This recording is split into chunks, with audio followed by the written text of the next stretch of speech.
Hi everyone, this is Robert and welcome to IDG Live. Today we are looking at House Blackwood, one of the most intriguing houses in the Riverlands.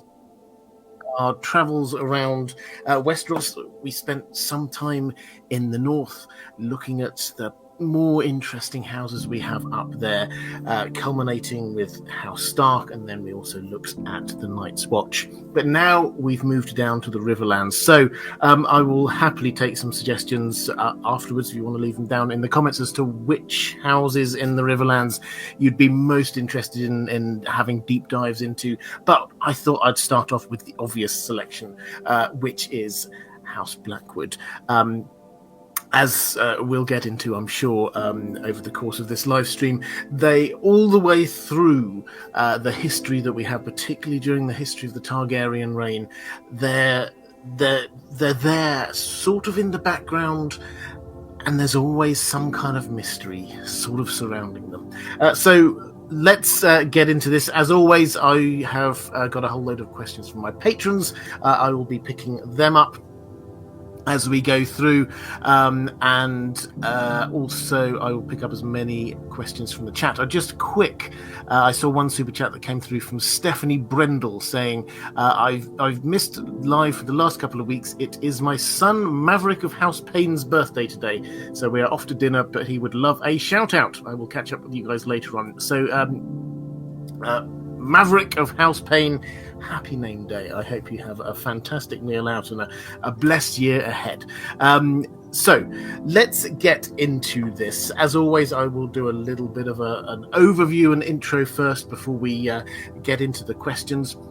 House Blackwood, I've chosen, as well as the fact that they're just a fascinating house, there's a link here with the North that we were looking at before, because House Blackwood started as a northern house. This is one of those things which goes back way back in time to the Age of Heroes, or perhaps even earlier. We hear that they were based in the Wolf's Wood, which is that massive wood just to the west of Winterfell.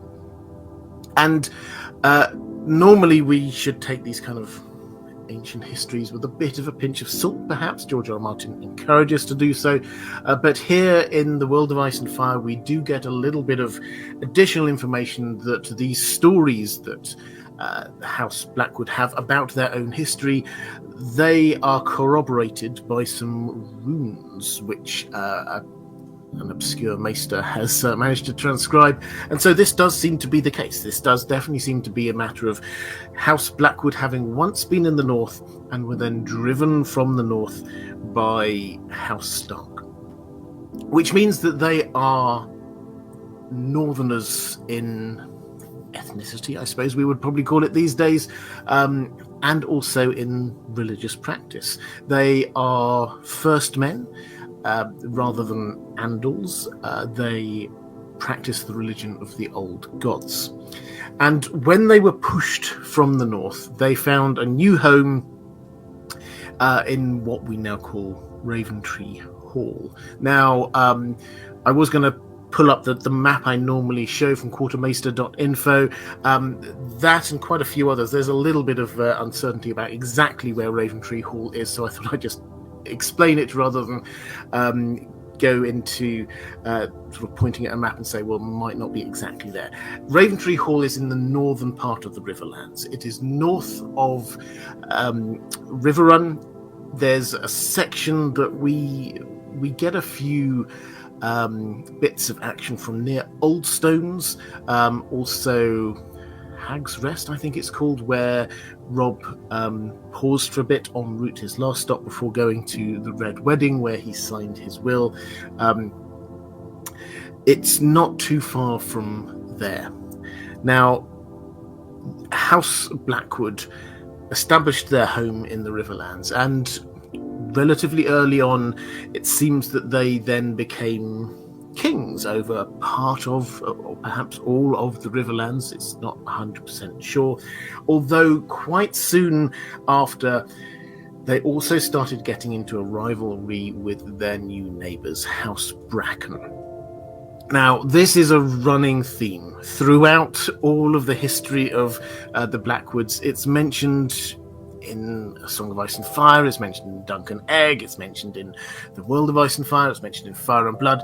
This is the big rivalry between two houses that we have pretty much in the entirety of Westeros. There are other houses that have been at war with each other on and off for a long time, but if you're talking about bitter rivals, it is these two houses that everybody sort of talks about. And over centuries, millennia even, then we see that sometimes one of them is sort of gets the upper hand, sometimes the other gets the upper hand,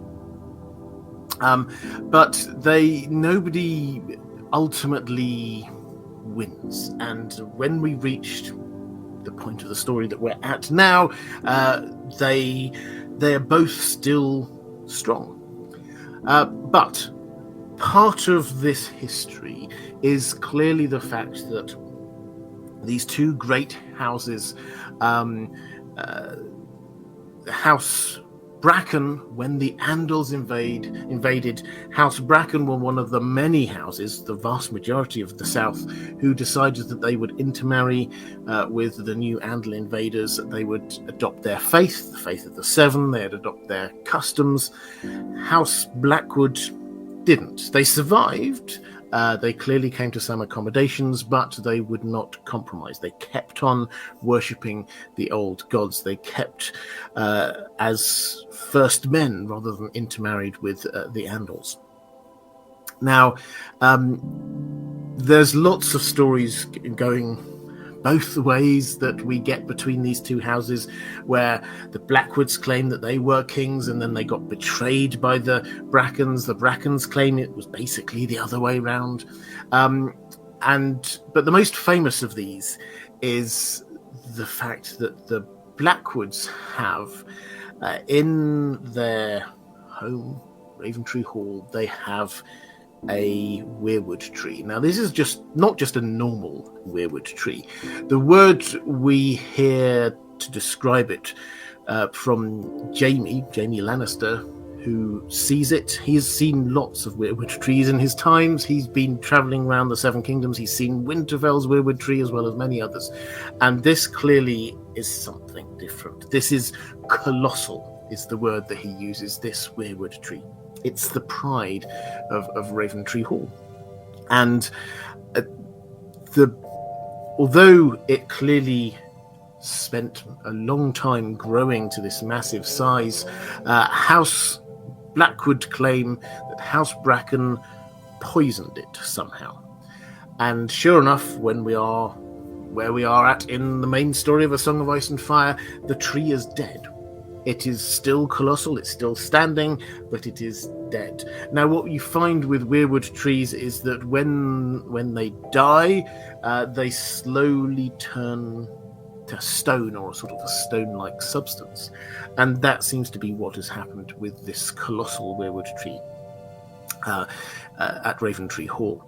Now, that doesn't take away, although the Brackens took huge offence, as you would understand, the Blackwoods against what they thought that the Brackens had done, the symbolism of the tree carried on. Yes, their home is called House Raventree Hall. Their house, it's entirely possible, also comes from the tree House Blackwood.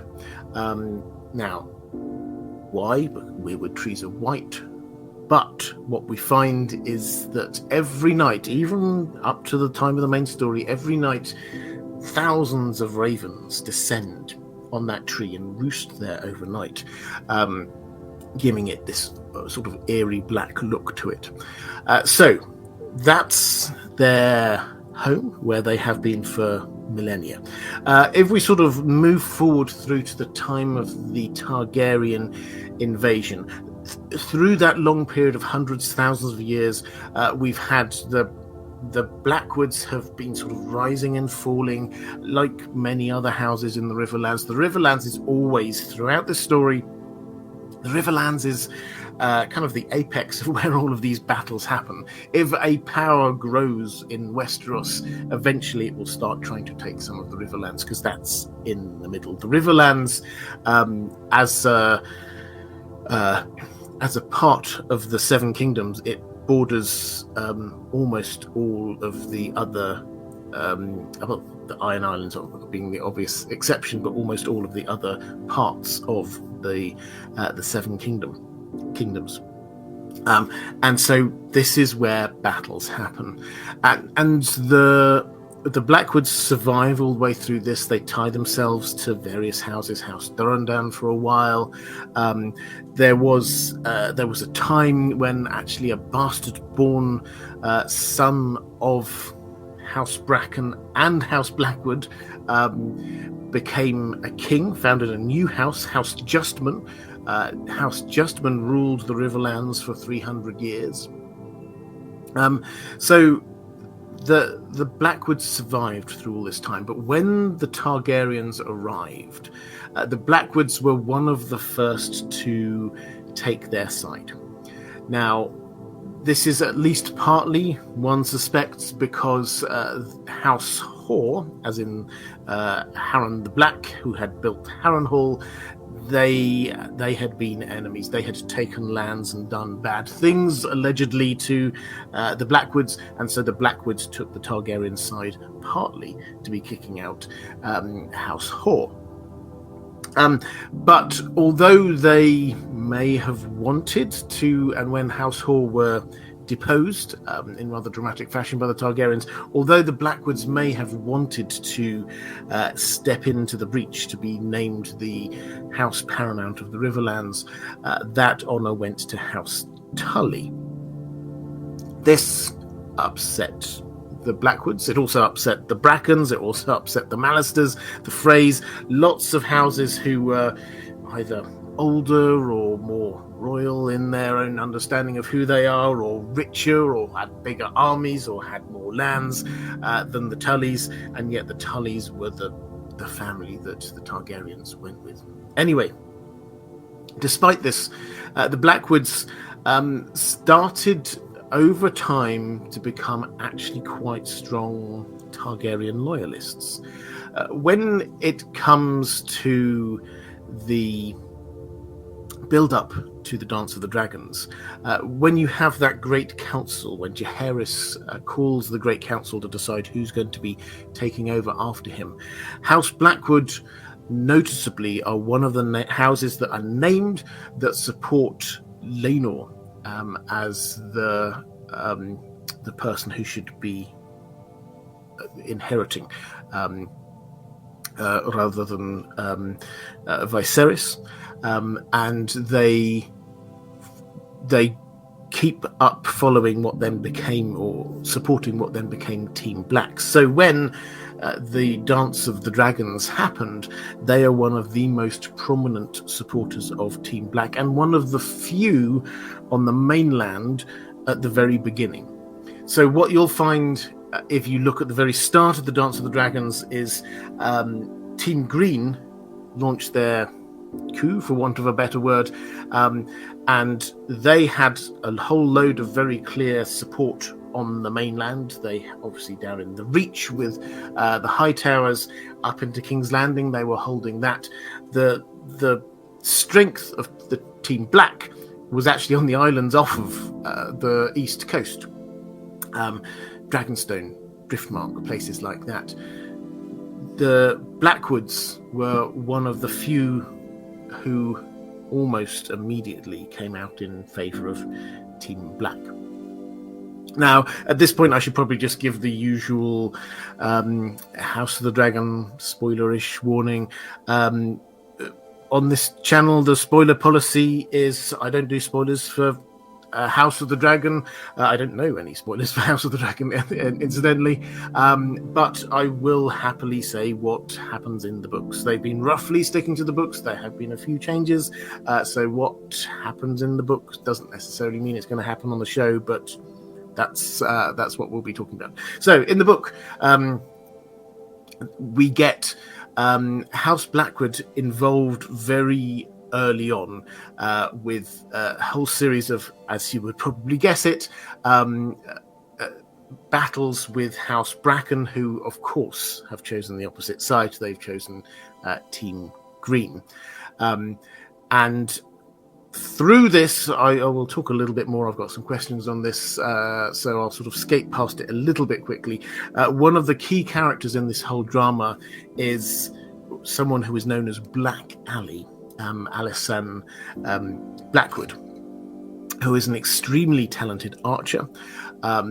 And she and a few of the other Blackwoods get involved in a huge amount of the most significant battles that happen in the Riverlands during the Dance of the Dragons. And she ends up in King's Landing at the time, at the end of the dance, when, Craig and Stark, the Winter Wolves, arrive down in King's Landing and basically want to carry on the war.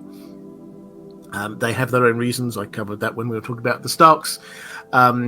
And Craig and Stark basically wants to just create a strong peace, let's put it that way. And one of the things he wants to do is he wants to be executing a whole load of the people who were responsible for the assassination of the king. He believes them to be responsible. Black Ali is central to persuading him to just calm down. Basically, in particular, she negotiates the fact that Corlys Velaryon should basically just be let off. Corlys Velaryon at this stage is an old man. And he was almost certainly just doing what he thought was right to bring peace to the Seven Kingdoms. Black Ali, as part of this, he ends up marrying Craig and Stark and heading up north with him.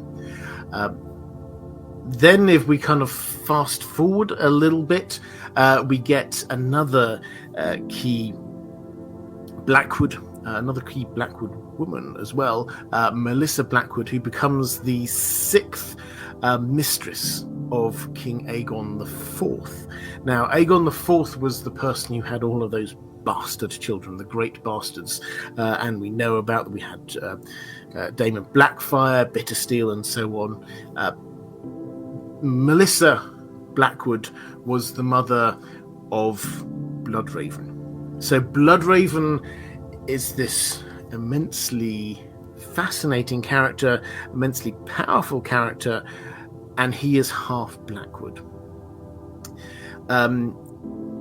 Skip forward again a couple of generations and we get to Egg, who we know from Duncan Egg, who will go on to become King Aegon V. He also marries a Blackwood, Betha Blackwood, and that's a marriage for love. It's not a political marriage. They meet almost certainly. They will meet in one of the upcoming Duncan Egg short stories. Whenever we get that, The Village Hero is the sort of the working title of that George R. R. Martin has told us, being a dispute between the Brackens and the Blackwoods. And although Egg will be still very young, he will almost certainly meet Betha Blackwood and then at some point later marry her. Now, she is important not just because the children, the four children of Aegon V, obviously she is their mother, but also she was, we're told, very much the driving force behind the four of them having political marriages. And that didn't work out so well.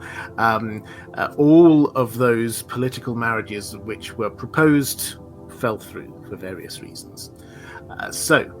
But what this does mean is that if you then come to the Targaryens that we know, you have Jaehaerys II. His mother was a Blackwood, so he's half Blackwood. If you then come down another generation, his two children married each other, so you sort of take the same kind of DNA. They are both, therefore, as in Jaehaerys married his sister and then made his two children marry each other, so that same genetic inheritance came down to the point where we have Eris, the Mad King, was also half Blackwood, and his children therefore are also half Blackwood.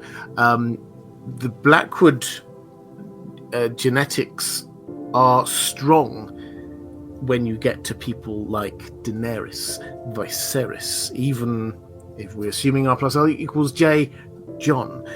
So the Blackwoods are not, although they come across as kind of like a mid-ranking house family in the Riverlands, and they are politically, but in terms of sort of the importance for the current story, Blackwoods, or people with very strong Blackwood genetic inheritance, are some of the most central characters we have in this entire story. Bloodraven, Dany, Jon, these Rhaegar, these people are part Blackwood, half Blackwood in many cases. So House Blackwood are fascinating because and we'll dig into this a lot. There is not much that you can actually kind of pin on them to say, well, that's clearly them doing some mystical thing behind the scenes. There's not much of an evidence of sort of a long-term plan going on over millennia with them, but at the same time, they're clearly at the center, or Blackwoods, if not the Blackwood family, clearly at the center of a huge amount of things that have been going on, particularly in the latter half of the Targaryen rule in the Seven Kingdoms. Okay, that's the sort of the broad overview. Let's quickly dip into the chat. Steve Ashland, Turner, bad joke for the stream. Thank you very much for this. Why shouldn't you trust a weirwood? It's kind of shady. I like that one. Thank you very much. Mod love and merch plug, Robert. Oh, thank you. Merch plug. There should be merch down there somewhere. Have at it. I like it. Maybe you will too. And mod love. Let's do an early mod love. The moderators here are fantastic. Thank you so much for all you do, making this place open, accessible, and safe for anyone in the chat. Think I had another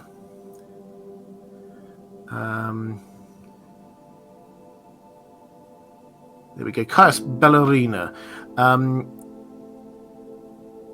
saying, why do you think George R. R. Martin chose to make the sigils mirror Gondor and Rohan? Blackwood is the white tree and Bracken is the horse. I mean, so George R. R. Martin, I don't think he specifically said that this is an inspiration, but he does get a lot of inspiration from The Lord of the Rings. He reads it regularly. People often sort of say, oh, well, he doesn't, he's always having a dig at it. This is his answer to it or whatever. He's a massive fan of Tolkien. And he gets inspiration. You can see dotted throughout A Song of Ice and Fire, lots of references to it, echoes, nods. He... is this a thing? My take is probably it's a nod rather than a suggestion of anything, because Gondor and Rohan, whatever the films kind of played up, where was Gondor when the Westfold fell? They were strong allies, massively strong allies. That was a film only quote. It was never an issue in the book. So I think it's just perhaps a nod, and that's about it. Nicole Nark just saying, couldn't get a question in this week but wanted to show my support. Well, thank you. Don't know if you'll see this, but have the Brackens and Blackwoods ever had a Romeo and Juliet situation? Yeah, I did mention a little bit earlier, there was, and we don't know the details of this, but there was a bastard child of both houses who founded a house called House Justman, which then grew in power and ruled the Riverlands for 300 years. So, yes, there was a bastard son of both houses. Implies that there must have been some sort of love affair between the two. Somebody from each house, and their child clearly managed to unite them for, 200 years. 300 years isn't brief, but it didn't last forever. Scott Jefferson, thank you very much for your first super thanks. Hugely appreciate that. Man of War saying not a word about little Benny Blackwood. Are you not a fan? So Benji Cott Blackwood, yes. So he was Lord around the time of the Dance of the Dragons. Yeah, he's a really interesting and cool character. I think the thing that I was wanting to emphasize, I've got a question on this later, so I will dig into this a bit more, is that one of the other distinctives about House Blackwood, like, say, House Mormont in the north, is that although, yes, there are ruling lords and so on through the ages, the characters who seem to have the biggest impact on this plot are actually from the house are actually female. Like Betha, like Black Ali, like Melissa. So that, I think, it's noteworthy, and I think it's generally from George R. R. Martin is a positive sign. He doesn't create sort of good guys and bad guys, but a house that is sort of more allowing of the female members of it to take strong leads in this story often denotes a house that George R. R. Martin is quite sympathetic towards.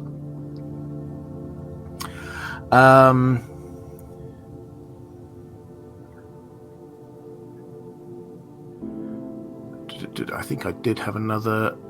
Steve Ashlener Turner saying Doran Martell's master plan successfully achieved by the Blackwoods. Yeah, this is my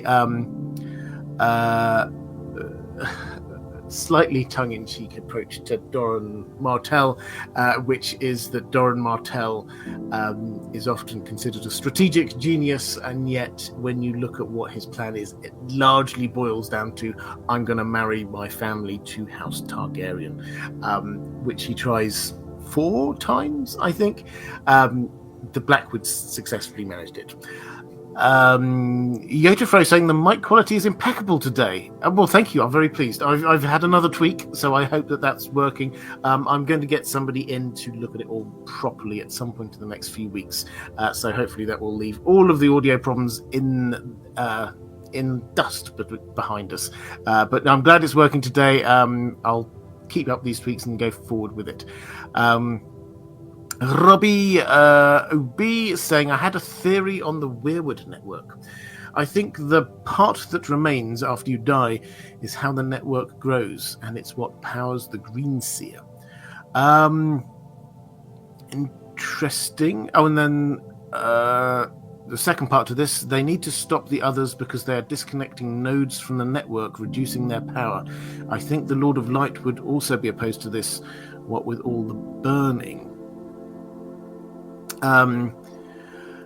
Yes, so, well, this is interesting. The part that remains is actually, this is connected to a video. I'm going through very slowly, old videos and redoing them, particularly old videos where either the video quality itself is not very good, or maybe I've changed my thinking on a few things. One of the ones that I'm currently redoing and will probably come out in a week or two's time is one on Qyburn, and the central point to that is that Qyburn, if we put to one side any kind of moral assessment of what he's doing, as a scientist, he seems to be onto something, in that the way he tells this story, this is a digression, but we will bring this back to House Blackwood, I promise you.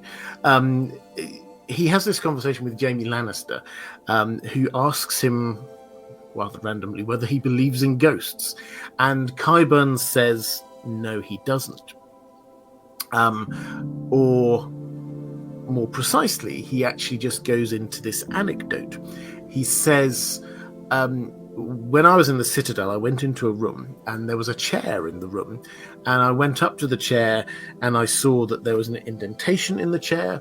I could smell that there was this perfume in the air, and I knew that just before I'd entered this room, a woman had been sat in that chair. And that's what it's like when someone dies. There's something that lingers.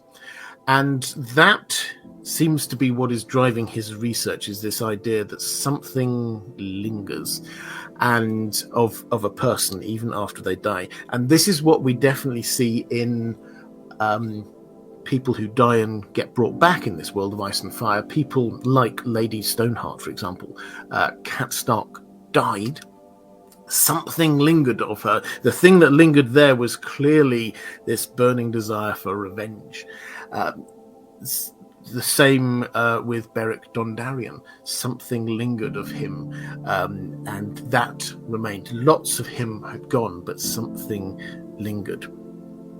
Now, what is it that powers the Weirwood network? Well, it's a really interesting question, and one I probably will do a video about at some point. But the thing that they do seem to need or want or encourage is sacrifice, or blood offerings. And this is something that definitely seems to be good for the Weirwood network in some way, and it certainly seems to be the Weirwood network kind of sucks up the memories and lived experiences. At least this is what the kind of the legends seem to be from the Children of the Forest, and we kind of see that with Bloodraven, ironically, as we're talking about House Blackwood. Much later, he is now hooked up into the Weirwood network, and it does feel as if he's kind of being sucked up within it. His body there, as this sort of husk of a body, is still there, but he is being kind of sucked up within the Weirwood network.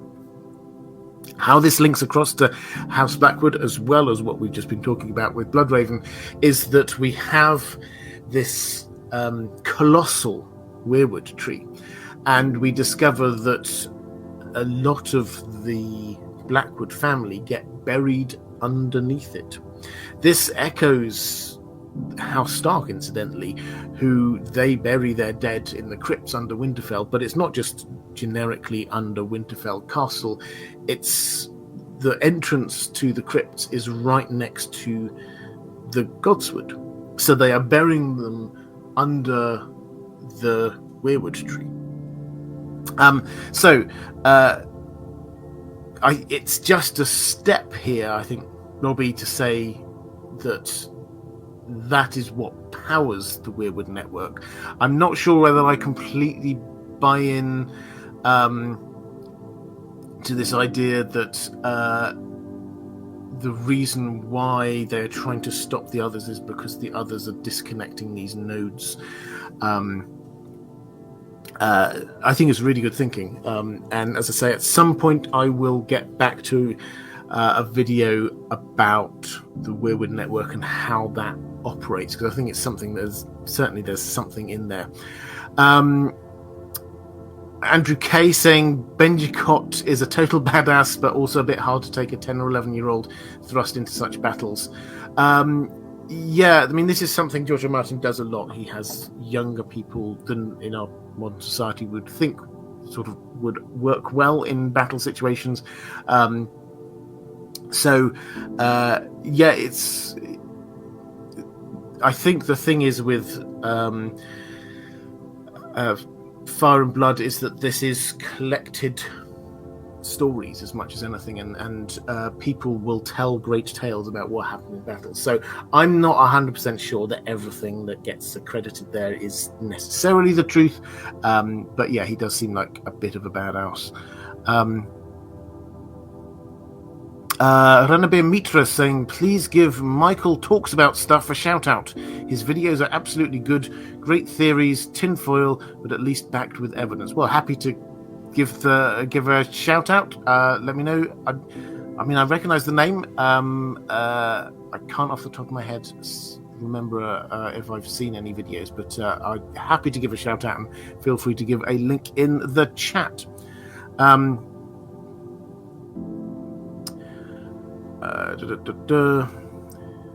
Question from Stephanie Lash. Yes, the tweaks worked. The mic is great. Thank you. Good. Well, I'm very pleased. I'll be honest, the biggest tweak this week is just put the microphone on top of a very thick book, bringing the microphone up. Sometimes the simplest solutions are the best. Question: do you think the weirwood trees will survive long term? Will these forests return, presumably after the others are defeated? Well, yes. I mean, I think that there's certainly an argument that thematically the weirwood trees are Westeros, in as much as the way that we imagine them, understand them, is that they're all connected underground. So this is when we're talking about the weirwood trees, it's not so much lots of individual trees, it's that they're all connected with each other. So we have a weirwood network which extends pretty much across Westeros. Now, is there a reason why they shouldn't survive after? Let's assume the others get defeated in some way, and they do not burn down every weirwood tree, or the Melisandre doesn't burn down every weirwood tree, that the some survive. Is there any reason to think that they wouldn't just carry on? I don't think so. One of the things which is really interesting, I think, about weirwood trees is that they do seem to grow in places that they're not necessarily planted in. We sometimes think, you have to plant a particular weirwood tree in a particular place. No, there's a few few examples in the Wolf's Den, in the Nightfort, where it seems very clear that there's a youngish weirwood tree there that has just sort of sprouted up. So I think the working assumption has to be that unless, we don't know exactly how this is, unless the central nervous system of the weirwood network is destroyed in some way, then yes, I think that they probably will survive longer term.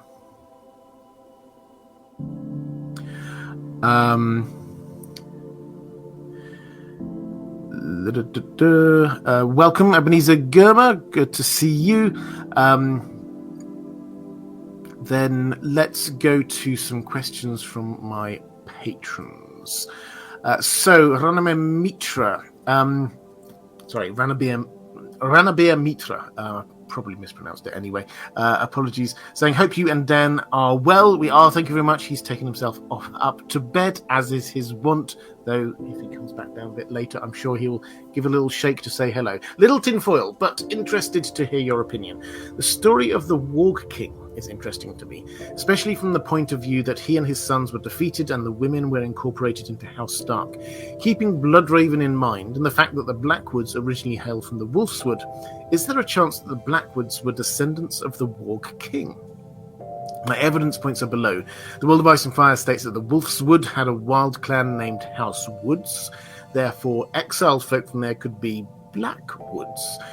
The World of Ice and Fire also states that House Blackwood originally hailed from the Wolfswood and exiled there by the Kings of Winter. I speculate that both stories are interlinked, and part of the settlement treaty after the war with the Warg King involved some of his loyal clans also being exiled south, aka House Blackwood. Now, this is a fascinating idea, and thank you. It's one of these things that George R. R. Martin tells us not to pay too much attention to the legends, or not to take the legends in the Age of Heroes too literally. But as I said, the story that House Blackwood started out as a northern family in the Wolfswood and then got driven south by the Starks does seem to be explicitly backed up by some actual evidence, by some runes. So the question is, when did they become House Blackwood? Is this, as some people say, because the weirwood tree that they have down in Raventree Hall. The ravens go there and it turns black, and in which case they only became House Blackwood when they got to the south. Or could it be that they already had the name Blackwood, or got it, as you say? That's another perfectly reasonable explanation, that they came from the Wolf's Wood and they were kind of like the black sheep of the family. Yeah, it could work. I don't think we have any evidence one way or the other on that one, but it does kind of make sense. I think I've got another one,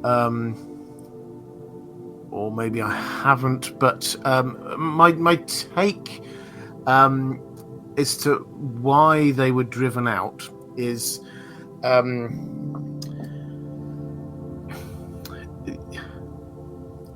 I don't think, it's the human instinct is to be looking for a specific reason. And one of the things that became abundantly clear when we were going through the north was that House Stark, when it took over the north over a period of thousands of years. House Stark did not always rule all of the north. It started out with just a small area of land, and then bit by bit took over all of the north.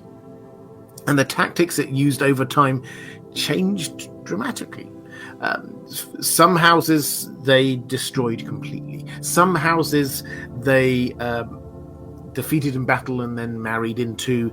Some houses they just rewarded them with some great land and gained their loyalty that way. Some houses or some places they just kind of like sort of looked the other way. And just let them carry on doing what they do, like the mountain clans. So there was lots of different approaches that House Stark used over the years. Driving a house or a family out of the north, that makes sense to me. That might be another approach that they had. So I don't think we need to be looking for a specific reason. I don't think George R. R. Martin has sort of given us enough to make us wonder whether there's a specific reason. House Blackwood as a name is intriguing because it's not obvious where. It's a descriptive name, but the answers that we have for how that might have come about don't necessarily completely ring true. Yes, having thousands of ravens come and flock to the weirwood tree every night might make it look a bit black, I guess, but we're not told that's the reason why it's called House Blackwood. So I think your guess is as good as mine on that. We haven't been told, but I like the theory.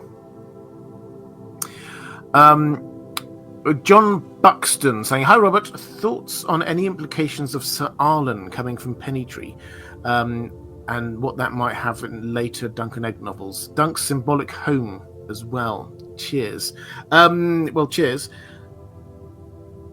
Yeah, so this is an interesting one. It's one at some point I'm going to dive into properly, because the links across are interesting. Dunk is a fascinating character from Dunk and Egg, in that, the way I've often kind of described him as being kind of like a non-magical magical person, like a center, a vortex of some stuff. Fans of the Wheel of Time, often when I'm trying to describe what this is, I say he's a Taveron. He's somebody around whom fate swirls. It's very apparent when you get Dunk that the coincidences just get too much. First of all, that everything that happened at the tourney at Ashford Meadow is pretty incredible. Then you get they happen to have been in the only part of the Seven Kingdoms that wasn't affected by the spring sickness. Then they happen to have been in the right place in White Walls when everybody was plotting the Second Blackfire Rebellion. The Dunk just happening to be in places at the right/wrong time is astonishing. Even just in that last story, the Mystery Night, the amount of times when he just happened to be standing somewhere in a position where he could overhear something. This isn't just George R. R. Martin just not writing particularly well. Bloodraven himself is fascinated. He's like, why are you even here? And it's just like, I don't get why you happen to be here. And your stomach, are you trying to do that? And it's clear that Dunk didn't really have the foggiest idea what was going on. So Dunk himself is a fascinating character. One thing we don't have really any information on, Dunk ponders it a couple of times, is why was he suddenly chosen as a squire by this random knight? This random knight from Pennytree, which is this village in the Riverlands, not too far from Raventree Hall. Dunk was just, we're told, just a random kid somewhere in King's Landing. Why did he get picked to be a squire? It's an odd thing. There must be some kind of reason. Pennytree does come up later in the story of A Song of Ice and Fire, when again in connection with House Blackwood, after dealing with this is Jamie in the Riverlands, right at the end of the story that we are up to, the part where we're up to. Jamie basically is sent to go and across the Riverlands, go to all the castles and just claim them for the Lannisters. After Robb's army has basically been destroyed, the North and the Riverlands, because the Riverlands, they swore loyalty to Robb Stark, don't forget. Jamie goes up and just like one after the other goes to all of these places in the Riverlands and just says, right, you're now back under Lannister control. And the last of the places that he goes to is Raventree Hall for House Blackwood. He has a chat with Titus Blackwood, the Lord there, and basically they come to some sort of accommodation, part of which is that his third son, Hoster, is going to come with him as a sort of a hostage. Jamie then heads off and stops at this place called Pennytree, that everyone who's read Dunk and Egg immediately goes, I know Pennytree. That's where Sir Arlen of Pennytree, Dunk's the knight that was the knight, Dunk's knight, and lives rent free in Dunk's head. Let's not forget, this wasn't just like a random person in his history. The things that Sir Arlen Pennytree says constantly being repeated in Dunk's head. Dunk the Lunk thick as a castle wall, as one random example. That's what Sir Arlen Pennytree said to him time and time again. So that's where Jamie ends up. And there's a holdfast there who basically they're still not ready to give up. They're still not wanting to give in to the Lannisters. And Jamie just sort of goes, I can't even be bothered with them. Sets up camp outside, at which point he gets visited by Brienne, and then the two of them head off. So this is a turning point in Jamie's story, which happens at Pennytree. Pennytree is important, but we don't know exactly how or why yet. Which is a very long and roundabout way of coming to talk about when you're saying, are there any implications on Sir Arlen coming from Pennytree? I think, and it's Dunk's symbolic home as well. So I think that at the moment, as far as we can get, is the fact that Pennytree seems loyal to the Blackwoods. And so the significance of that, therefore, could be that Sir Arlen of Pennytree is therefore linked to the Blackwoods, and who else at that time is linked to the Blackwoods? Bloodraven. Now, if you want to go completely tinfoil, you could then say Dunk remembers Bloodraven from before he was connected to Sir Arlen of Pennytree. He saw Bloodraven come in with his Raven's Teeth, with his personal guard, and looked at Dunk. And Dunk remembers this distinctly. Bloodraven just turns. It's quite an eerie, I don't have the exact quote in front of me, it's quite an eerie. Dunk always is just like makes light of everything, but it seems quite an eerie thing as you've got this massive crowd and then Bloodraven's going past and then Bloodraven just turns and looks directly at Dunk as Dunk remembers it. Shortly after, it would appear, Sir Arlen of Pennytree, who are loyal to the Blackwoods, then randomly chooses this kid from Flea Bottom in King's Landing to be his squire. Now, when in doubt, blame Bloodraven. We could very easily draw a line back and say, was this Bloodraven who made Sir Arlen of Pennytree pick that squire because he could see something in Dunk? I mean, it's possible, but this is big time tinfoil. The bit we can say, regardless of anything, is the fact that Pennytree is linked to House Blackwood, and therefore Sir Arlen has House Blackwood sympathies. Okay. Have we got any more questions in the chat?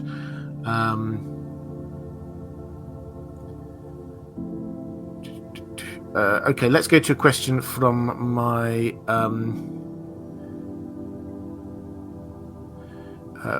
Manabir Mitra, just doing a quick follow-up. What about the idea of them descending from the original Warg King? I basically speculate that the battle for Sea Dragon Point resulted in the Blackwood exile down south. Yeah, it's entirely possible.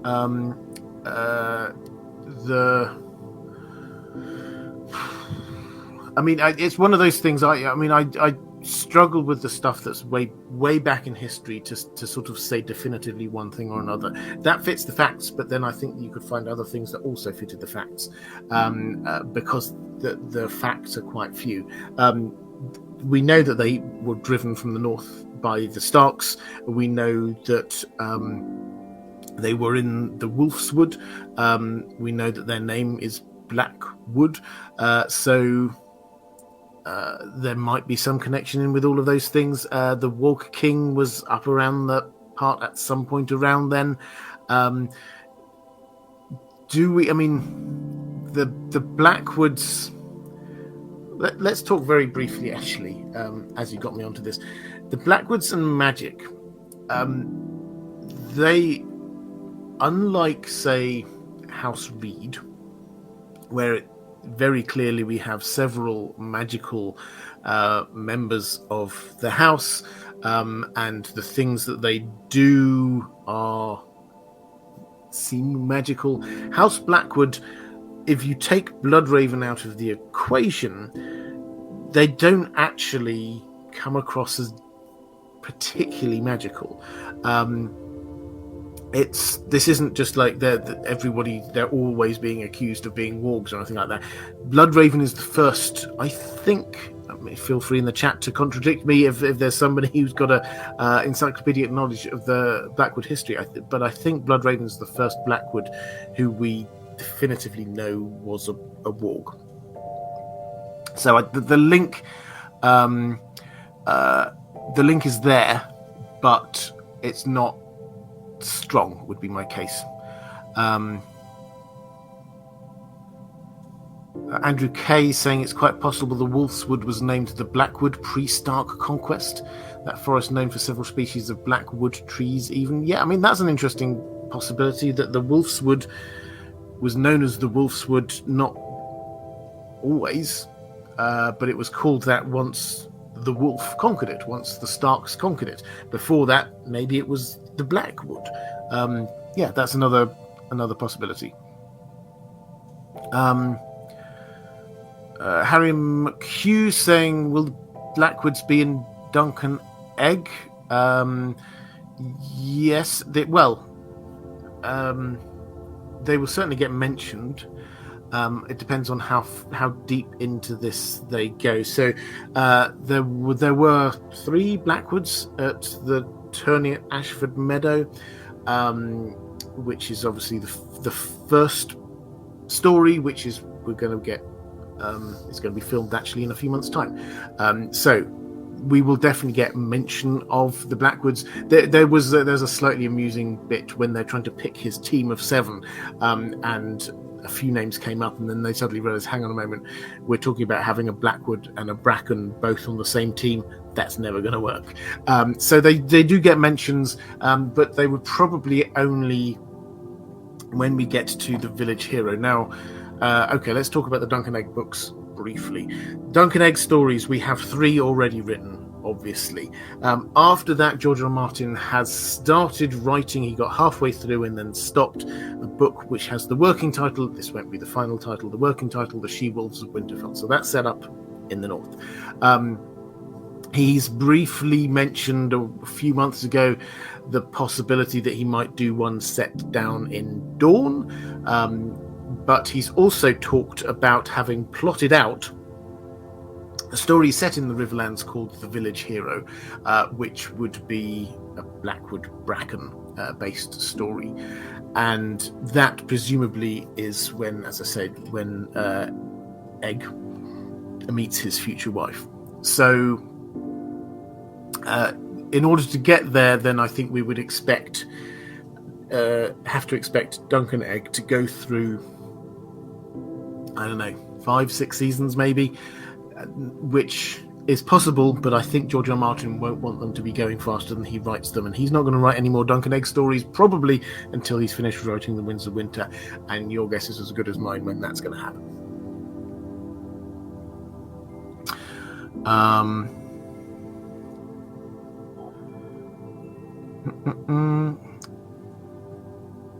Let's go to Chaos Ballerina. I knew somebody in the chat would be able to come up with some magic-y stuff in the history. Agnes Blackwood possibly predicted Aegon's invasion and the downfall of Harwin Hardhand. Well, there you go. Let's go to a question from Zakalok, saying, Bonjour, Robert. Bonjour. House Blackwood is a mysterious house. Do you think George R. R. Martin is voluntarily hiding some things from us, a bit like House Reed, because they will have a bigger role to play in the future? What if a tunnel is hidden under their huge weirwood tree? Might Bran come out of it? Finally, what do you think will be the role of Lord Blackwood's son, the one that Jaime took hostage? In terms of sort of the bigger picture, is George R. R. Martin hiding things from us because they've got a bigger role to play in the future? Well, entirely possibly. My instinct, though, is that whereas House Reed, the house itself is interesting, magical, probably has got ties to the Children of the Forest. House Blackwood, I kind of get it's more individuals within House Blackwood rather than House Blackwood itself having this ancient role. So I think House Dane has got some ancient role. This is why George R. R. Martin has deliberately said he's not telling us their house words because they're a bit spoilery. He said he's holding back Howland Reed because Howland Reed would give away too many secrets if he emerged in the story too quickly. House Blackwood, he's not really said that. I kind of get the impression that they kind of emerged through this process of writing the story as just an interesting and cool house with some interesting and cool members, rather than one of these ancient houses that has some kind of mission that they've kept to themselves for all these years. The idea of the tunnel hidden under their weirwood tree. So the tunnels, weirwood tree tunnels, is a long-running, I call it fan theory. It's headcanon for many people. So the weirwood trees being connected seems basically something everybody now agrees on. There's also, if I take you to Winterfell, there's also the possibility of weirwood roots being tunnels. What I mean by that is if you go to those first 2 or 3 chapters, particularly the Bran chapters of Winterfell in book 1, you will get a description of Winterfell that feels organic. It feels like Winterfell is alive. It's described as such. This is something which has slowly grown over time. The hot water that comes up from those hot springs, we're told that it pumps around the walls of Winterfell like blood through veins. This is the kind of feel we've got as Winterfell as being this living thing. And another part of that is Bran talks about the ancient walls of Winterfell, the outer walls, the curtain walls. There's walkways for soldiers, obviously, to be going to and fro, but also there's these tunnels that go through them, which are small enough for a child to be scurrying around, not big enough for an adult to be sort of marching through. It makes you go, well, what are these? And the kind of impression we get, Winterfell started with the weirwood tree and the crypts and a tower, and that was it. And then it grew from that.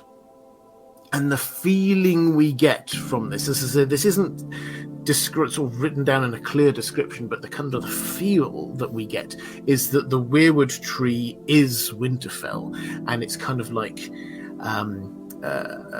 a part of the buildings. And so those small tunnels through the walls that we have, along the walls that we have that Bran scurries along, those feel like weirwood roots, and so the weirwood tree is encompassing Winterfell, which gives it an entirely different feel to this it's just a castle. Suddenly this becomes like a hub for the weirwood network.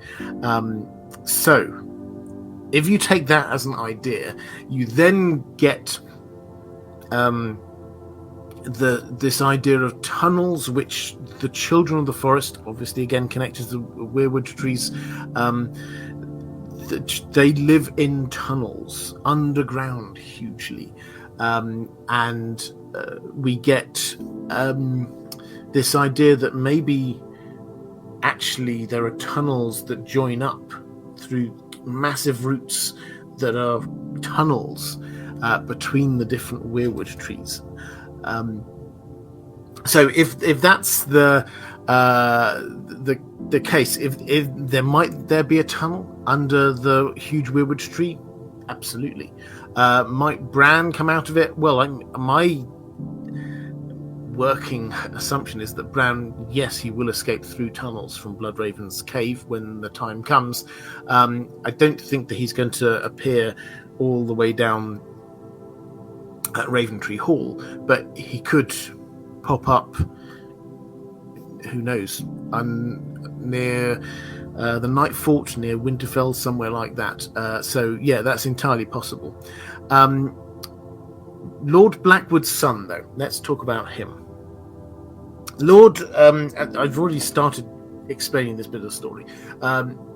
Jaime, having negotiated a surrender from House Blackwood, Titus Blackwood basically has to give up some land, and he also has to give up his son as a hostage.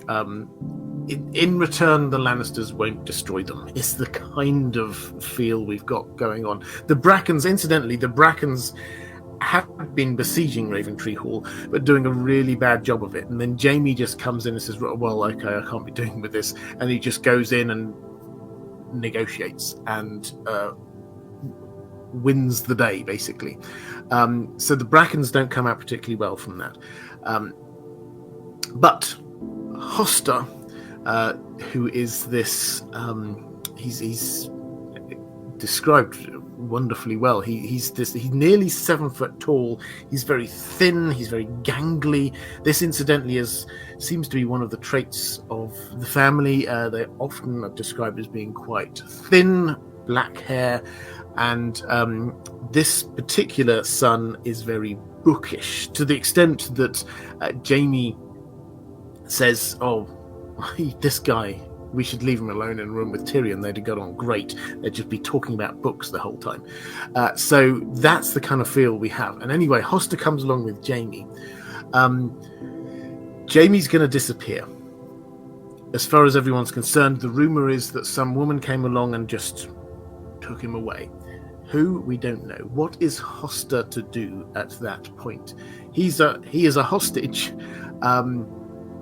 And there is a small army around him, but he's also camped outside this holdfast at Pennytree that is seemingly still loyal to the Blackwoods, and or they're certainly against the King's men, being the Lannisters.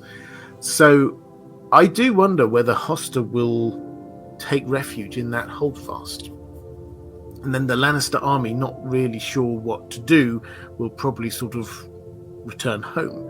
So I think that he will survive in that holdfast. What's he going to do there? I don't know. That seems the next obvious step for me.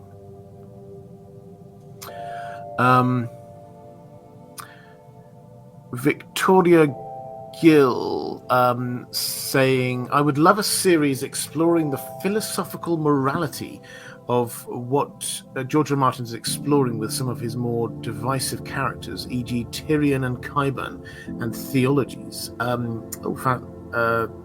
Fascinating subject. The philosophical morality. The theologies, I think, is an interesting one. I've occasionally done a few videos on sort of the gods, the religions of the world of A Song of Ice and Fire. George R. R. Martin, however, has been very clear on this. We will never see the gods, nor will we ever get proof of whether the gods exist. So what, if he is making a point with that, is that this is quite human focused. What matters to him is not the existence, does the red god exist? What matters to him is there are some people who believe that the red god exists, and their faith drives the action. So that's where we're at with that. In terms of sort of the moral philosophy of some of the characters, I think I've tried to do a few individually. So the two you mentioned, so Tyrion, I did actually have a look at, I did a video a while ago, is Tyrion the villain? And for those who are thinking that might sound quite reductionist, it's something George R. R. Martin did say at one point, in a kind of offhand way, but he said, of course Tyrion is the villain, but every story needs a good villain. If you're intrigued what that might mean for the story, then do go and check out that video. And the Qyburn one, I think this shows, and perhaps this is the kind of the overarching thing we're getting from George R. R. Martin, is that he cares more about what happens in the real world rather than anyone's specific moral drive. Qyburn seems to be scientifically correct, but we're left to judge whether or not both his methods and what outcomes from that is morally justifiable for what he's discovering. So, I mean, if I had to summarize it all, it would be George R. R. Martin is not spoon-feeding us a morality here. He wants us to make our own decisions on the basis of what we see. Michael talks about stuff, saying George R. R. Martin told us that he's a gardener, not an architect. It only makes sense. All his big magic buildings are plants, not buildings. Yeah, I like that. Thank you. And Mara Lee saying, just a show of love and support. You're the best. Oh, thank you so much, Mara. I hugely appreciate your support, and that's very generous of you. Thank you very much. I think that's me caught up in the chat. Let's go to a question from Johnny Targs. Do you think the Blackwood Bracken rivalry will take part in the overall plot of House of the Dragon? The rivalry had a nice little introduction in season 1, but I personally am hoping to see more in every series moving forward, as well as the books. Yeah, I think it will. So, again, this is what happens in the books. May or may not happen in the show. I suspect, though, that they are going down this route. If you'll remember in season 1, they introduced, and the fans loved it, the geeks like me loved this, they introduced the Bracken-Blackwood rivalry. If you remember, can't remember which episode it was, but Rhaenyra is there, basically being taken around the country looking for a potential suitor, and a Blackwood and a Bracken both are there vying for her hand. The Blackwood is the young kid, Bracken is an older bully, and they have a fight in the background as Rhaenyra is leaving. They literally fight over her. And like this, I think it's Samwell Blackwood, probably supposed to be anyway. He defeats the Bracken, so that kind of set this up. Now they sort of left it there. It felt a bit like an Easter egg, just like a nod to the fans, because the Brackens and Blackwoods didn't really play a part in Game of Thrones. It wasn't a major concern from people, it has to be said, from fans, but it felt nice, and House of the Dragon did this a few times. It felt nice that the showrunners wanted to show the fans that they understood the wider world. They could have just had some random houses with people there, but they decided to take something which is in passing in the book, and actually turn it into a proper scene and introduce this rivalry. So in the book, this kind of does carry on. As I've said, the two houses obviously take opposite sides in the war, and there are battles straight away. Burning Mill is the battle which happens very early on in the war. We should see this in the first few episodes. Not see it, perhaps, then maybe hear of it. During that, we do get Samwell Blackwood, who by this point is Lord. He then ends up in a battle, in a one-on-one combat with his opposite number from the Brackens, and Samwell is killed. However, the Bracken is then immediately shot down by the wondrous Black Ally and her archers. So it's kind of evened up, and from this point onwards, we get Black Ally really takes quite a center stage in what's going on.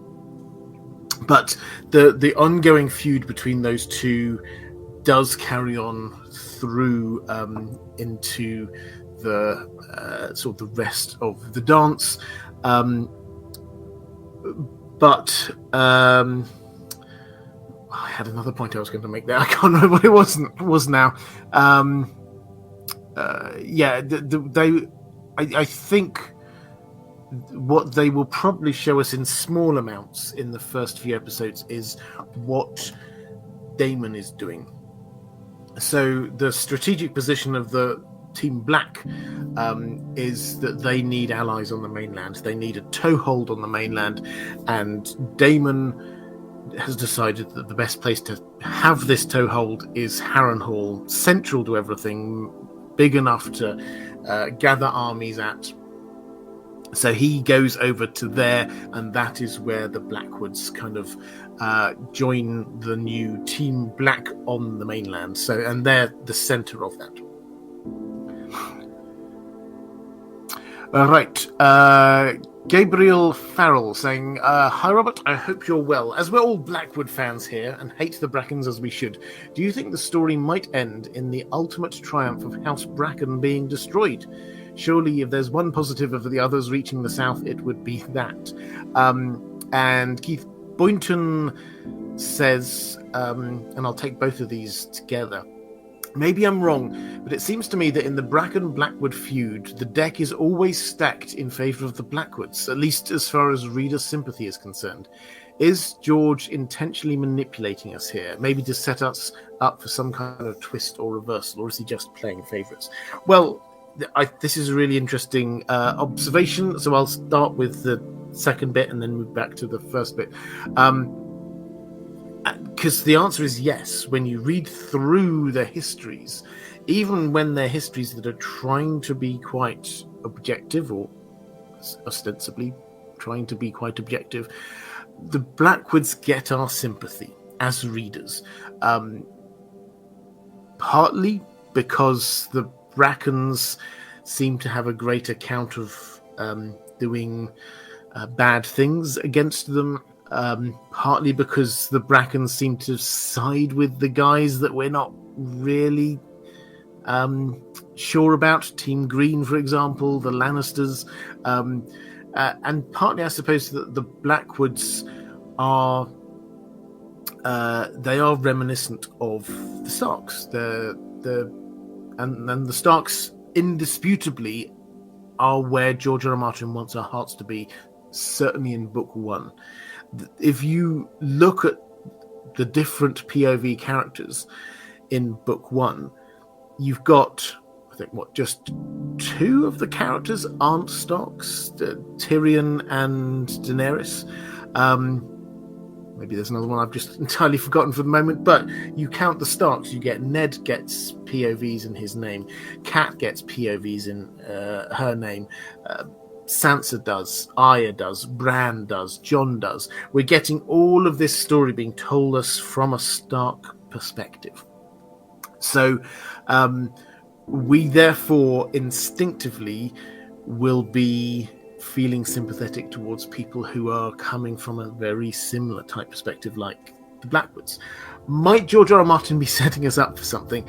I mean, it's not beyond the realms of possibility, but as I say, I think as much as A Song of Ice and Fire is focused on houses and houses having distinct characteristics,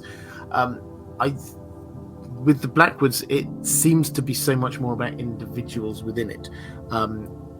And he hasn't really given us yet, maybe he will at some point, any particularly sympathetic Brackens. So that perhaps is all we need. As for Gabriel's wondering whether House Bracken could be destroyed, it's possible, but a lot of this depends on, and this really would be taking on far too long a tangent, how far the others get south in their march. They have to get past, not just past the wall, but also past Winterfell and then past the neck in order to get to House Bracken, which is a very long way. Now, there is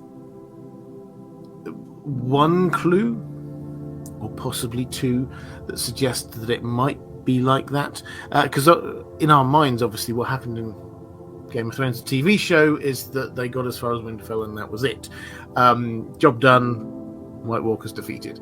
But in the books, Dany has a vision of her on the Trident, basically on a dragon burning others and whites, which kind of blurs with the vision of Rhaegar at the Battle of the Trident. So it's not 100% clear whether this is her sort of having a vision of that moment and that being mixed with something else, which is going to happen in a different geographical location. But it does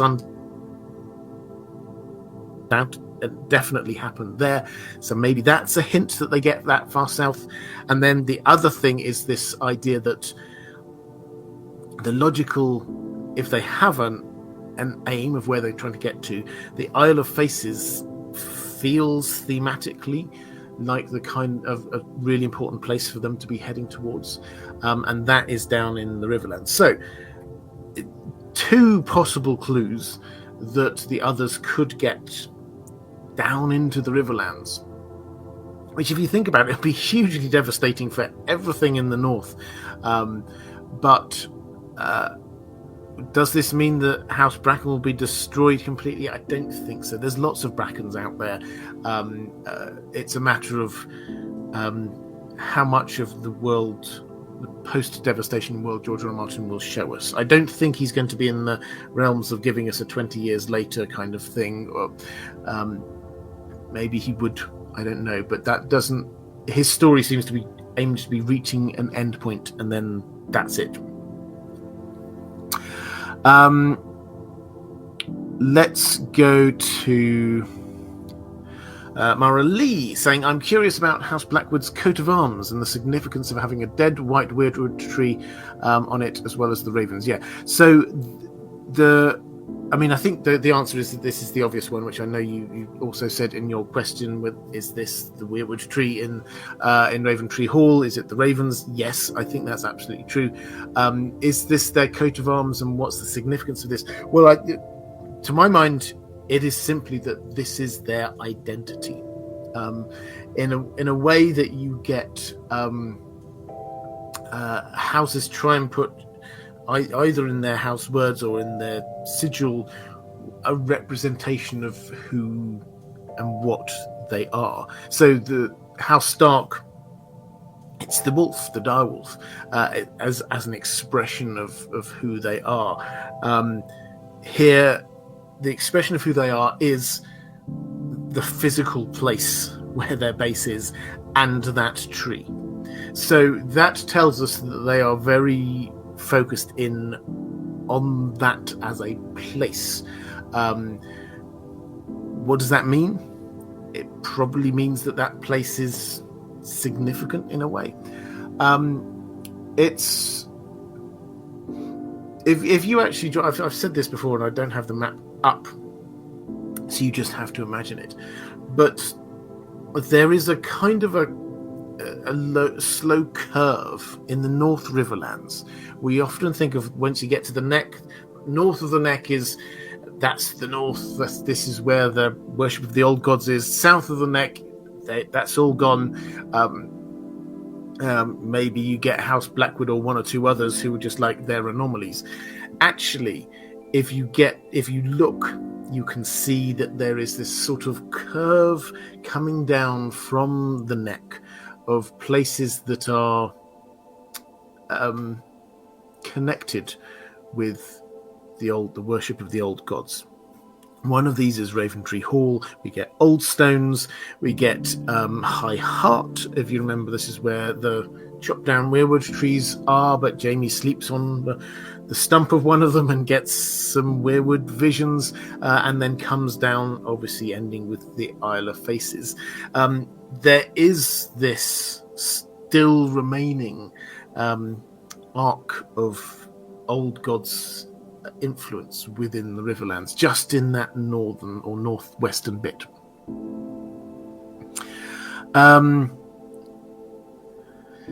Diego Godoy asking what the house words are. Do I think they might be spoilery? They might be spoilery, but my instinct is probably not. This I will throw to the chat. What do you think? Is there... House Dane's words, George R. R. Martin has specifically said, are spoilery. but he's not, to the best of my knowledge, said that House Blackwood's words are.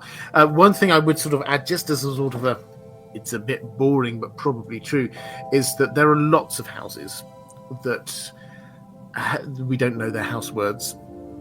House words are definitely a thing, but I think we sometimes overstate the importance of them or overthink the importance of them in their absence. By which I mean that if George R. R. Martin has not told us what a house's words are, that does not mean that they must be important, or he would have told us. There are plenty of houses that he has not told us what their house words are. So silence on something does not necessarily mean that there's an important thing there that George R. R. Martin is definitely keeping from us. All that said, I'd love to know what people think in the chat. Their house words might be. Ranabe Mitra saying, "We belong to the tree." That's an interesting one. I'll read out a few more when they come through. Mara Lee saying, Bloodraven's mother was Lady Melissa Blackwood. Is this tied to the first men? What gave Lord Bloodraven his green seer abilities? After all, House Blackwood did honour the old gods. Yeah, absolutely. I'm convinced that it was, and the wonder of Bloodraven is the fact that he ties together the magic of the Targaryens and the magic of the old gods.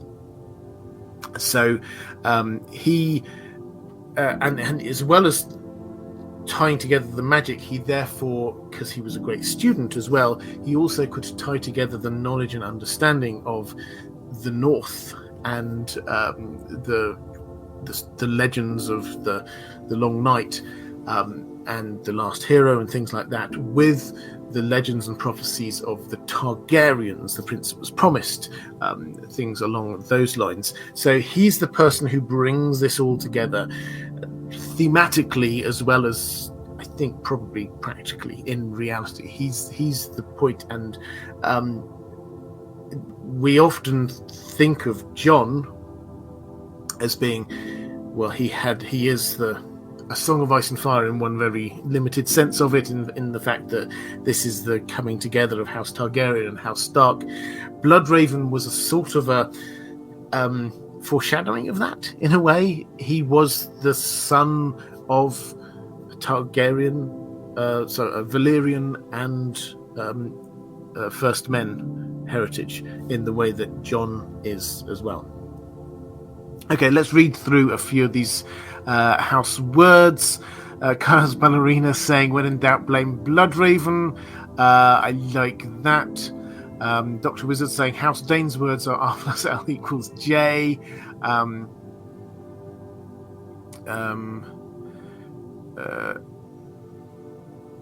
As the crow flies, Corvus art, we remember. Agree, Weirwood. Andrew K saying, when you mess with the raven, you get the beak. Nice. Carl Karsnark, I don't, this isn't a house words thing, but good spot. Green seer and Blackwood, more blacks and green symbolism too. Yeah, absolutely. John Potts suggesting our roots are deep. I quite like that one. I think that one works quite well. Feels like the kind of the house words that other houses have. Yeah, I'm going to go. That's my new headcanon. Our roots are deep.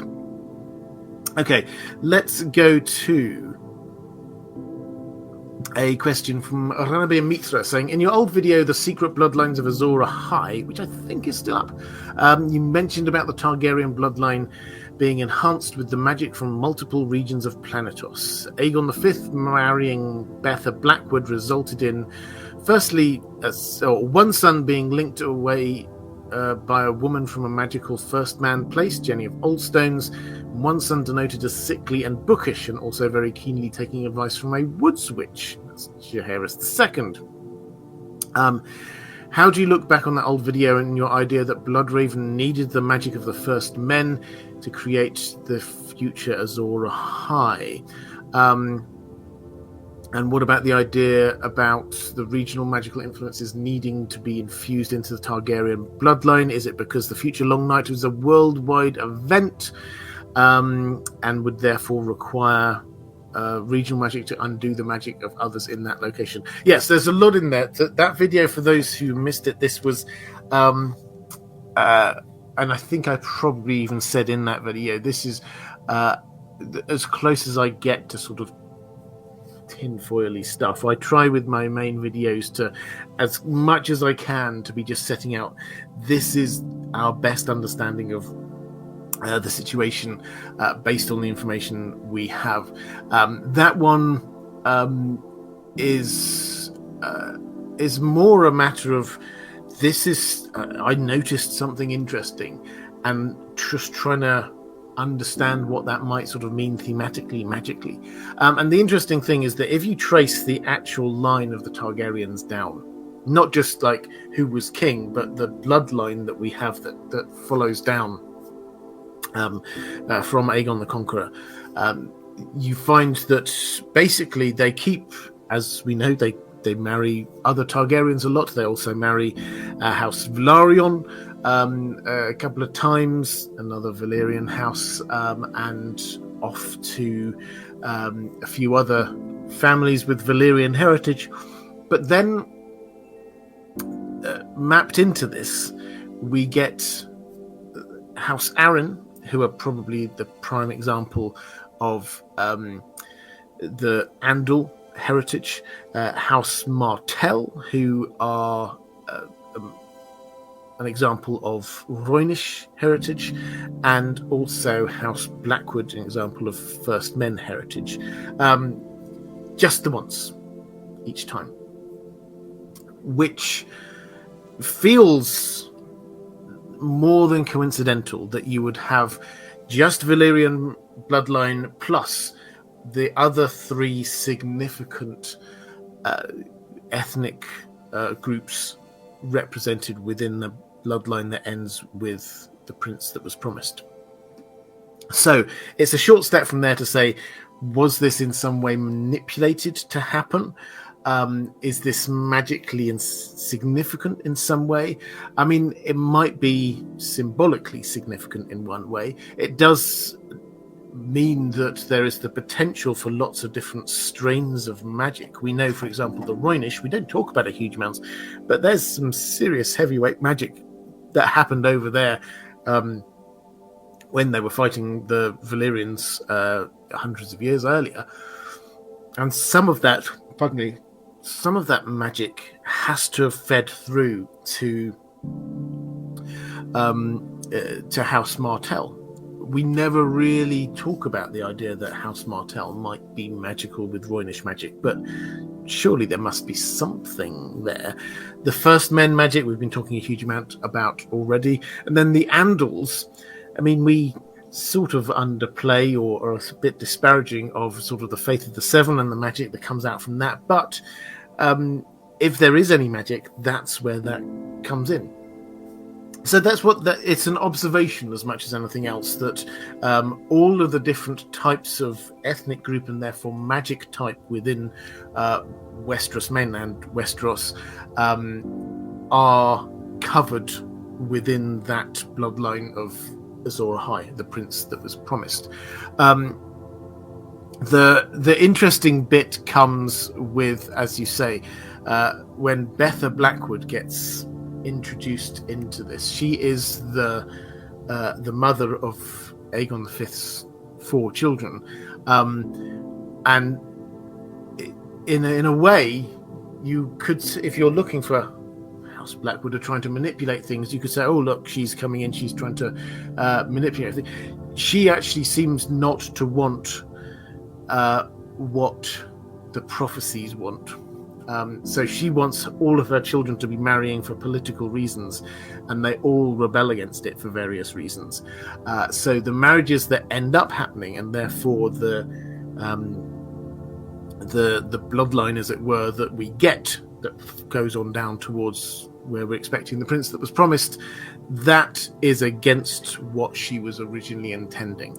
But that happened, at least partially, because of magic of the old gods, Jenny of Oldstones, the Woods Witch, in influencing events. Right, let's go to Brandon Price saying, makes me think of how King Arthur was said to be a king born of all England. Yeah, I mean, that's the kind of the feel I'm going for. As I say, it's an observation really rather than a working theory that George R. Martin may well not do anything with, but I don't think it was a coincidence that we have the representatives of the other main ethnicities within and magic types within Westeros placed within that bloodline. King's Road saying, "G'day, Robert. G'day. Do we know what happened to Betha Blackwood? Was she at Summerhall? If she survived, did she have any further part as the Queen Mother? If we don't have any information, can you tell us how much her marriage to Egg as king would have elevated House Blackwood amongst the noble houses?" Well, the short answer is we do not know. We don't have much information about Summerhall, who was there. We know of some people who died. We know some people who survived. One would have assumed that she would have been, if she were alive, she would be there. She's not mentioned as having been there, which leads me to wonder whether by this point maybe she's dead. It's not beyond the realms of possibility. Maybe she died there. We're not told that she did die there, but then we're only really told of 3 people who died there, and others, we know that many others did, but they were not named. So maybe she died there. If she survived, then we're certainly not told of her having any kind of influence going forward. Which you would expect that she would get at least a mention as the mother of the next king. When there's been such a horrific tragedy, you would expect some mention of her having an influence in some way over Jaehaerys II, or as grandmother to Aerys II, the Mad King. But we don't read about it. So my instinct is that she either died before Summerhall or at Summerhall. But it's an argument from silence. We don't have any information. As for what impact this had on the importance of House Blackwood, a positive one, undoubtedly. It made them very important, but in a level that we probably won't see by the time we get down to a story of A Song of Ice and Fire. They're at the same level they've roughly been at, as far as we can tell, which is one of the 4 or 5 big houses in the Riverlands just under House Tully as Lord Paramount. Them, the Brackens, the Mallisters, the Freys, they're all big old houses, lots of lands, lots of money, big armies. They're big and important, and you get this in most of the parts of the Seven Kingdoms. When we're looking at the north, you get some houses that are big and important just below the Starks, like the Boltons, as an example, or the Manderleys. That kind of second tier of house, that is where the Blackwoods were at the start of A Song of Ice and Fire. While there was a Blackwood who was married to the king, and her children were heirs to the throne effectively, then yes, I think you would probably have found that lots of people would have wanted to be marrying the Brackens. In the same way that you get Roose Bolton, who married into House Frey. Why did Roose Bolton marry into House Frey? Well, at the time, House Frey were just about to be married to... They got an agreement that a member of House Frey was going to be marrying into the Starks, the new king of the North. So this makes sense. If you're wanting to rise up, then you marry somebody else from House Frey, and then suddenly you are related to the royal family. So during that period, I have absolutely no doubt that other houses will probably have seen a match with the Blackwoods as being very politically advantageous, because suddenly you might find if you marry the right person, you find yourself like step uncle or whatever, aunt to royalty, and that suddenly gets you invited to the best events. It gets you a place of influence. So yes, for that short period, but I think it was just a short period. The Mad King ruled long enough and built his own empire, or court around him in such a way that old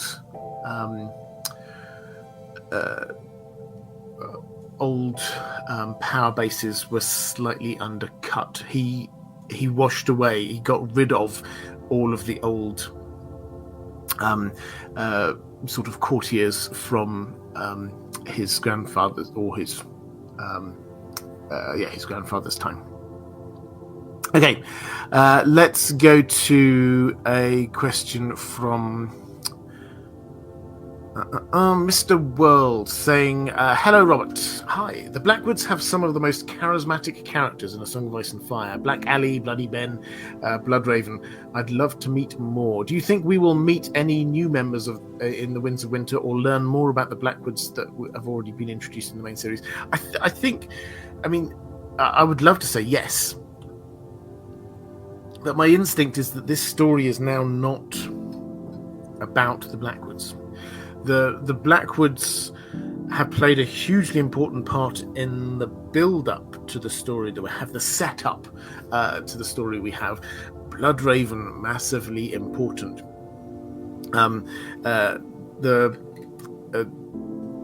Aegon V having all of his children being half Blackwood was hugely important. Black Ali going back in time, hugely important. But in this current story, yeah, they're a significant house, but I think that their importance is not now, it was a while ago.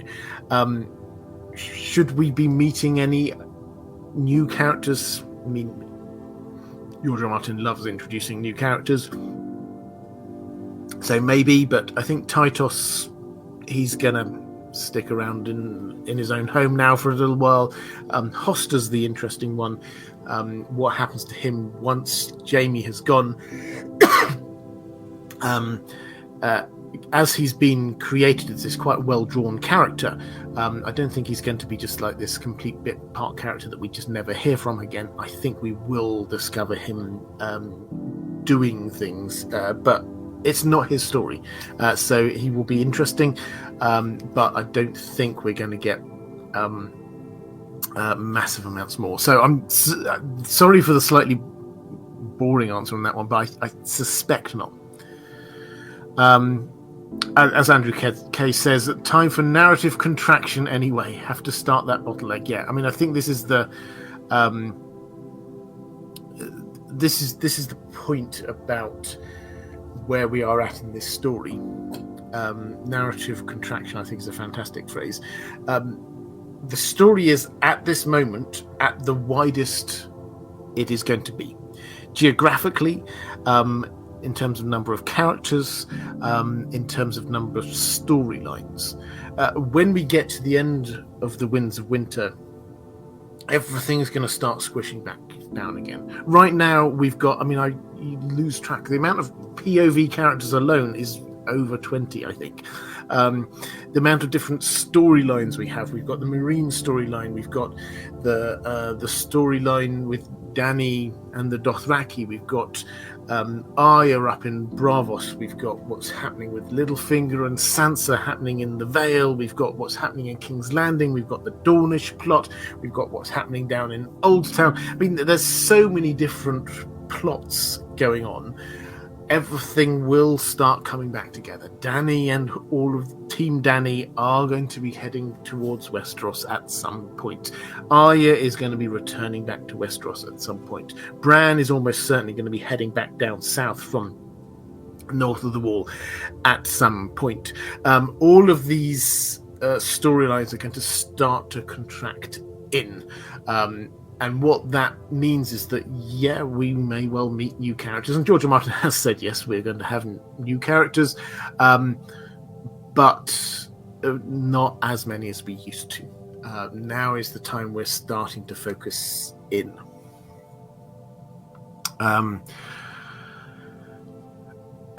Michelle Ramos saying, I will be sad to lose Victarion's stupidity and ridiculousness.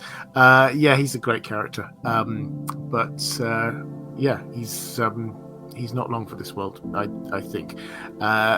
George R. Martin, he said, famously, he referred to Victarion as thick as a stump. And I highly recommend, if you're in any doubt as to whether Victarion is in charge of his own story, you reread his chapters with that in your mind from George R. R. Martin, that George R. R. Martin thinks that Victarion is thick as a stump. And so he is being used by people. So yeah, he's not long for this world.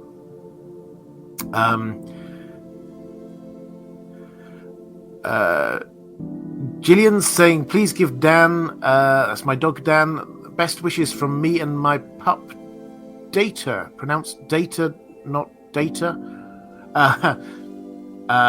Your coming demeanor and videos are such a joy to those in need. Well, if I can be a blessing to you, I hugely appreciate it. I hope I pronounced Data rather than Data correct. But thank you very much. I hugely appreciate that. Actually, Michelle Rimo, I just saw you in the chat just there. I've got a question from you from Patreon saying, hi, Robert. I hope all is well with you. I'm back again with another magical question about Bloodraven. Bloodraven is the only greenseer we hear of from House Blackwood. However, he had two sisters. Do you think there's a possibility that they could be greenseers as well? Additionally, we know Bloodraven was raised at court. Did he ever spend any time back at Raventree Hall? I feel like magic of the old gods must be strong there, so I would imagine it would be a good place to hone his skills. Thank you for all you do. Well, thank you. I mean, the first point here, I think, is a fascinating one, is that we focus in. So the Great Bastards is the phrase we throw around, as these are the bastard children of Aegon IV. He had a lot, and the Great Bastards were those who were children that he had with highborn women. He had a series of, I think it was 9 mistresses over his lifetime, who each one after the other basically took on the role as kind of like a temporary queen. And he had children with a lot of them, and those children became known as the Great Bastards. And Bloodraven did indeed come from Melissa Blackwood, and we often just talk about him there, and then think of the other great bastards as being Aegor Rivers, Bitter Steel, Daemon Blackfire, Shira Seastar, but there were others, and he had 2 sisters. He was the 3rd child from that relationship, actually, Mia and Gwenys. Now, the fascinating thing is that although these are clearly great bastards, although this means that both of them were, along with Bloodraven and the others, legitimized by Aegon IV, and therefore they are part of the Targaryen family, we don't really hear from them again. Now, this is one of those things where I would dearly love to have Fire and Blood Part 2, because I think from that we would, at the very least, get some hints as to what they were like, what happened to them. But they are to all intents and purposes, two Targaryens, just that we know nothing about, which is fascinating. Now, could they have also been Greenseers? It's entirely possible, but we simply do not know. As for Bloodraven, yes, he was raised at court. So the thing about Missy Blackwood was that she was... what generally happened with one of these mistresses is that they would take their place in court and basically... it's a tongue-in-cheek thing of saying a temporary queen, but that was, to all intents and purposes, what they were. They would be installed in the Red Keep with the king for a period of time and have huge amounts of political power, and then at some point he grew bored with them and then got another mistress. Now, what happened with Bloodraven's mother was that she, normally you would get a mistress would sort of get chucked out. Once he got bored, he'd just chuck her out, and then the political power was gone. But she was genuinely popular in court. And so when she was replaced as mistress, she could actually still hang around in court, and because people liked her, and that was okay. And so that is the atmosphere that Bloodraven was brought up in, whereas most of the other great bastards were brought up to start with in court, and then when their mother got chucked out back at their home. Bloodraven, for most of his childhood, was brought up in court. So did he spend much time at Raventree Hall? Well, we don't have records on this. I think the clear implication is that yes, he must have done. One of the things is the geography there is that it's not that far to Raventree Hall. I mean, it might be like a month, I'm guessing. It's 2 weeks ride from the inn at the crossroads, Harrenhal, down to King's Landing, and so it's perhaps the same going up further. George R. Martin is vague about travel times, it has to be said, deliberately so. He doesn't want people coming up and just sort of go, well, actually, technically, this person couldn't got from there to there and such. He is deliberately quite vague about that kind of thing, but you can roughly work it out. So yeah, it's not like going all the way up to the north somewhere. It is accessible to get to Raventree Hall. So my guess is that yes, he probably did. He probably spent a few summers there, and then certainly a bit later on, then maybe he spent a bit longer there. But mostly he was based in King's Landing.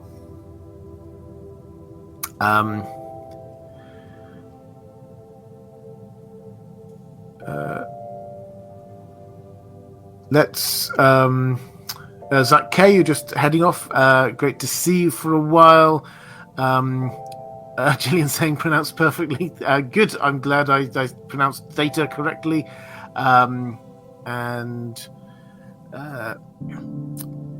Let's go to a question. Fact. Actually, I'm roughly halfway through. This is my chance to say thank you, because I always try to remember.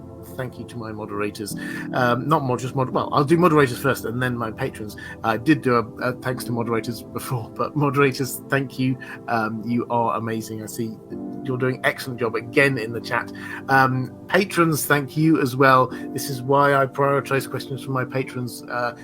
Because of your support, it means huge amounts to me, so thank you very much indeed. If you do want to support the channel, the best way is through Patreon. There's probably a link down in the description, or if you're watching live, I'm sure one of the moderators will drop a link in there as well. Thank you. Raven's Oath. Salutations, Robert. Excited for this one. My question is about the reason for the Blackwoods' exile from the north entirely. Of course, they must have been rivals or affronted by the Starks, or affronted the Starks in something, but why exile and not death? Maybe the reason for their exile wasn't grievous enough to kill an entire line, but maybe due to proximity to Winterfell. Were their original lands the Wolfswood? Yeah, I covered a little bit of this before, so I'm not going to go over the same ground. But I've copied here just into my notes for this the extent of what we know. So we often go into great details about talking about these things based off of one sentence. This is all we have. Their own family traditions insisted, they being the Blackwoods, their own family traditions insist that they once ruled most of the Wolfswood before being driven from their lands by the kings of winter. Now, what follows then is just a little sort of note from the Maesters saying, and we can probably believe this family tradition because Maester, whatever his face was, transcribed some ancient runes which seem to back this up. So, I think this, although it's a passing reference, I think George R. Martin wants us to take it seriously. I think the thing I would pick out from this that I haven't spoken about already is not so much the fact that they were driven out by the Starks. I think it's quite clear that's pretty standard practice for the Starks. It's not, why not? It's the fact that they once ruled most of the Wolfswood. So there's two bits to that. First, they were in a wood. This is a wood. This isn't like farmland or something like that. This is where they come from, woodland, and it's quite thick woodland, and there are wolves there, so it's pretty inhospitable land to start with. Secondly, I think we can say that it is in close proximity to the Starks, so the Wolfswood is, just the eastern edge of it comes right up basically to Winterfell. So if they are claiming that they were ruling all of it, their lands came right up to Winterfell. So there is a proximity thing there, and the Starks would want to get rid of them because they wanted to have control of the Wolfswood themselves. And secondly, the Wolfswood is massive. It stretches hundreds of miles. This isn't just a small wood. This is huge. So from those things, I think we can just draw the picture that they were at some point, although we don't get this as written out as such, at some point they were a huge, powerful family right slap bang next to the Starks. Of course the Starks would want to control them, get rid of them in some way. The phraseology driven from their lands does give me this impression of if they're in a wood, then maybe they could just go to another bit of the wood if they get driven out of it. But I'm getting this feel of the Starks just sort of working their way through the entire forest, the entire wood, driving out the whole family, the house, and then not stopping to drive them out, not just of their lands. They then had to drive them all the way down to the south. So this is not just like a one-off battle that they lost. House Blackwood lost. This is a long campaign by the Starks, a decisive campaign to just get rid of them. So the Blackwoods, there's a story there.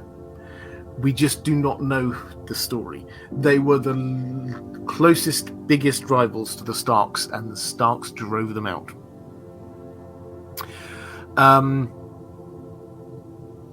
Ranabe Mitra saying, if you compare the sigils of House Stonetree of Harlaw in the Iron Islands and House Blackwood, you'll notice that they are exactly the same, white or grey weirwood on a black background, except that the Blackwoods have encompassed it with red and ravens encircling it. Does this suggest that when the exile began from the Wolfswood all those years ago, part of the old gods worshipping folk that travelled south of the Neck also bifurcated and went across to the Iron Islands to set up base.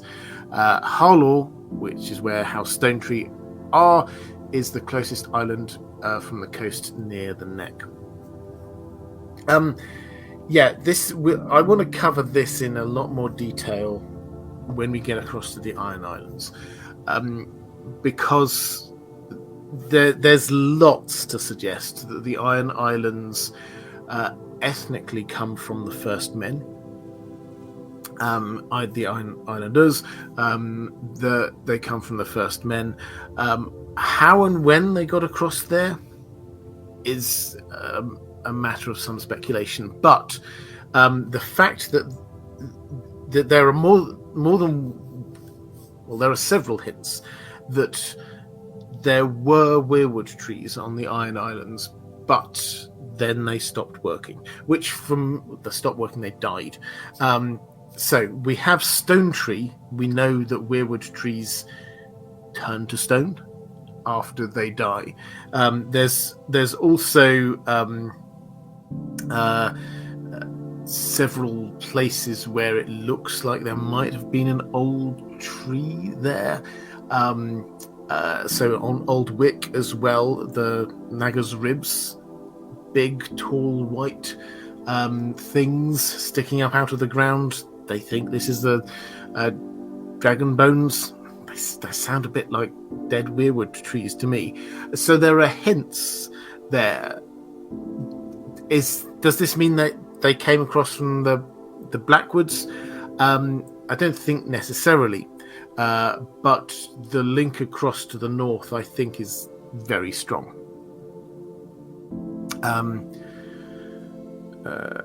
Carl Carsonock saying stone tree equals petrified wood equals old or dead weirwood. Absolutely. It's certainly my working assumption on this one. Sarah A. Why was Bloodraven and all the other Targaryens convinced that the prince that was promised must sit on the Iron Throne? Every member of the royal family is a prince, and the younger brother has more time for heroics in the north. Okay. One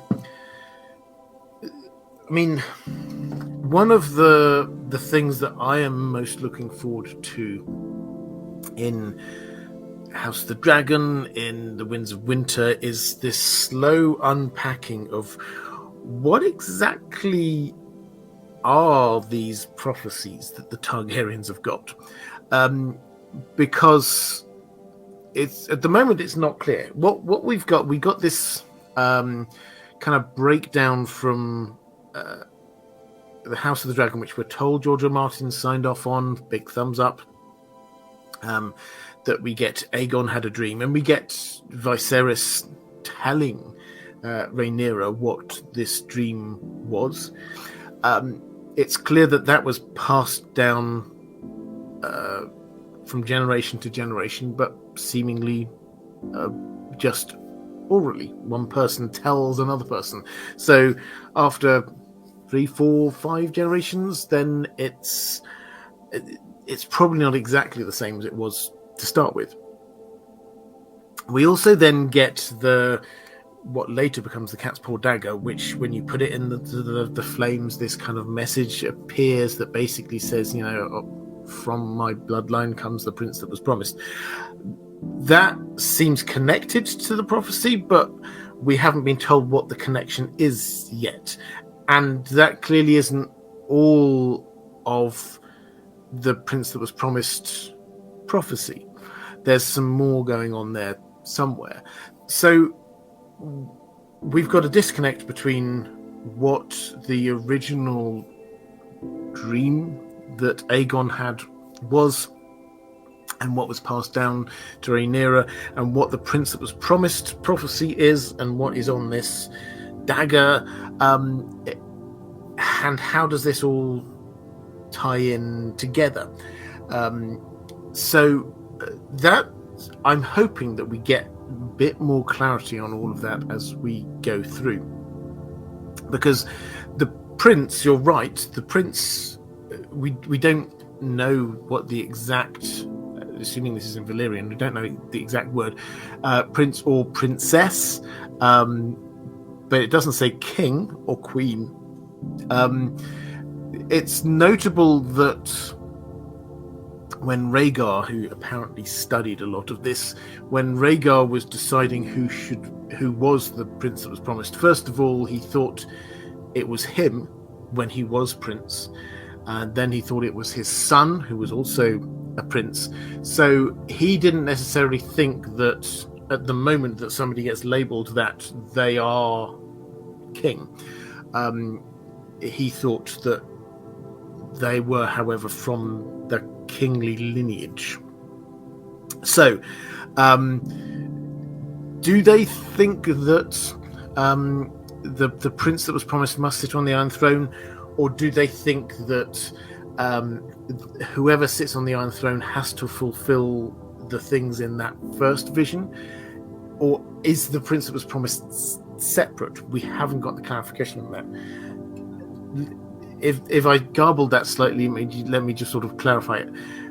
We've got two different things. We've got the dream, which talks about the Targaryens have to be sat on the Iron Throne and the Westeros has to be united. And then we've got this prince that was promised, who seems to be the person who's leading the fight in some way against the others. We don't know the connection between them. We don't know whether that is exactly the same, the person, or whether this is just a charge to the Targaryens as a whole that they have to be sitting on the Iron Throne, but at some point this prince was promised. We haven't yet been given how they all tie together. So I think, Sarah, my sort of answer is it's a little bit muddy at the moment, but I think that the understanding within Targaryens was not that the person who is the prince that was promised necessarily has to be king, but they do have to come from that royal lineage.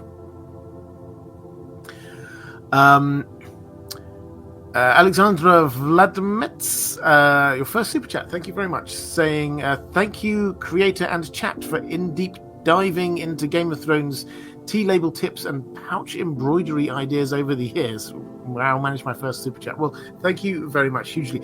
Pouch embroidery ideas? The chat goes to places I'm entirely oblivious of, but I'm glad that you're getting good things going on there.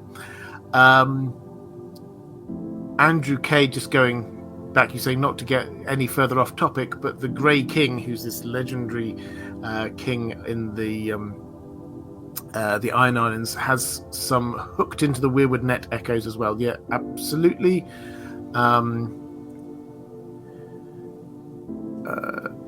Carl Karsnark saying iron and stone are both hard, and it would make for literal hardwoods, as it were. Just not sure if they're the exact same material in the books. Yeah, interesting. Right, let's go to a question from Catherine Furseth, saying, hi Robert, I'm stuck by it being said that some Blackwoods are buried under the weirwood tree at Raven's Hill, Raven Hall. This has clear echoes of the crypts of Winterfell, which are also interconnected or infused with the weirwood roots. Do you think there is any connection, or do you think this has any significance? Well, yeah, I think it has significance, particularly when we've already drawn out a few of these kind of parallels with the Starks. If you think that the House Blackwood were right up, literally next door neighbours to the Starks, and the Starks set up Winterfell to be burying their dead underneath the weirwood tree, and then House Blackwood went down south and then did exactly the same thing. I think it's more than just a coincidence. I think that this was a thing that had, for whatever reason, been decided was the right thing to do up there in the north, and they brought that down to the south. I mean, just as a throwaway comment, I don't think there's any evidence for this at all, but just as another possibility, yes, we read about them being driven down to the south, but maybe they ended up where they were because they heard rumors of this colossal tree. If they were connected, if they're so focused in on weirwood trees, that they always were, and they heard of this legendarily colossal tree, then maybe they decided, well, let's go there. And the Starks took this as an opportunity to claim the victory.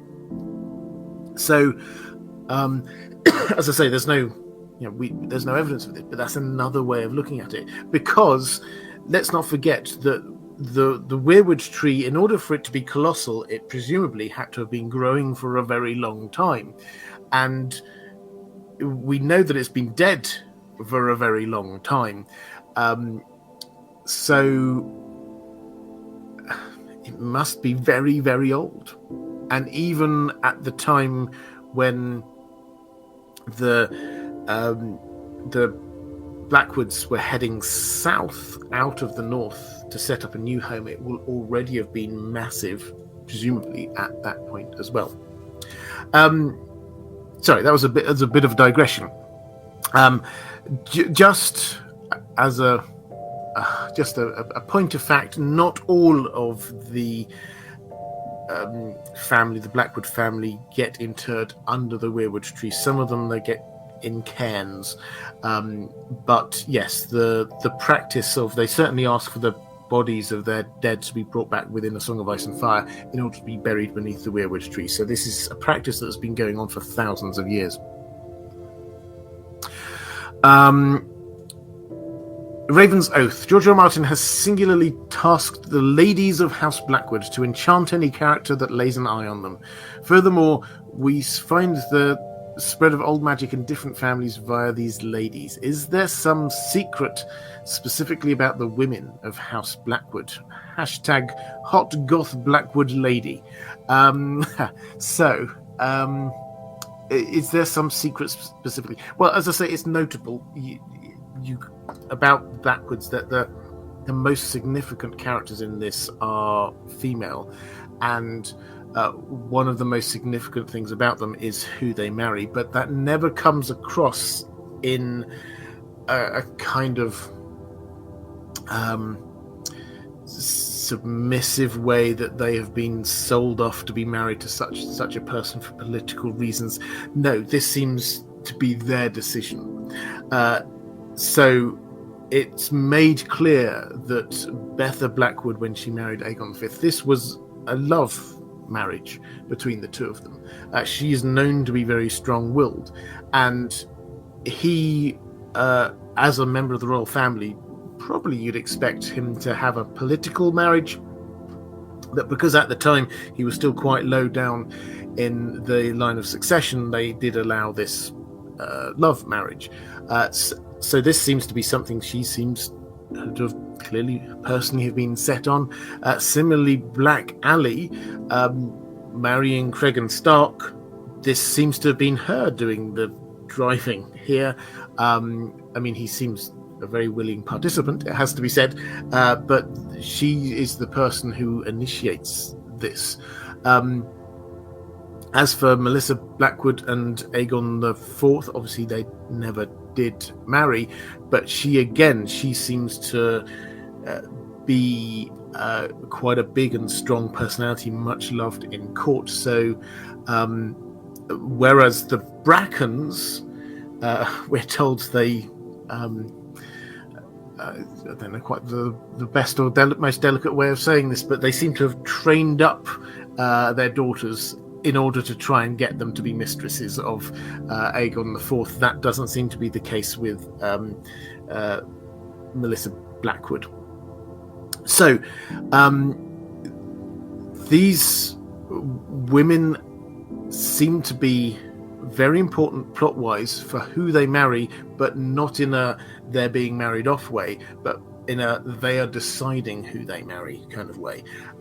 Is there some magic that they have? Well, we don't know. If there is, it's below the radar. We've not seen this. We're not told of it. There's no hints. The Maesters are very quick in Fire and Blood to be trying to find excuses to say, well, this woman over here cast this spell on that poor man there. We don't really get a hint of that with the Blackwoods. There's not this kind of suggestion of magic sort of hanging over the family. So my instinct again here is no, there isn't. But the spread of old magic into different families, it's the sort of, certainly the magical gene does certainly seem to be spreading out through them, if that makes sense. Username redacted. Will they be the Weirwood Network / Brand's chosen Lord Paramount of the Riverlands? Does their faith make them favoured in any way? Okay, so on the working assumption, Bran, at the end of the story, becomes king of the 7 or 6 kingdoms or whatever we have left at the end, and on the working assumption that he then decides that he's going to keep the same broad model of governments with a Lord Paramount of each region. I think, who would he have for the Riverlands? Well, you have to say that the Tullys, it would be quite a snub to the Tullys to take that power away from them, is rough, basically what I would say, because that's his mother's family. And so they've been through a lot for the Starks. Let's not really beat around the bush. Whatever you might think of Edmure Tully, he got forced into a political marriage that he was not sure about, because of Robb Stark's breaking of his vow to marry a Frey. The result of that was that Edmure Tully had to marry a Frey.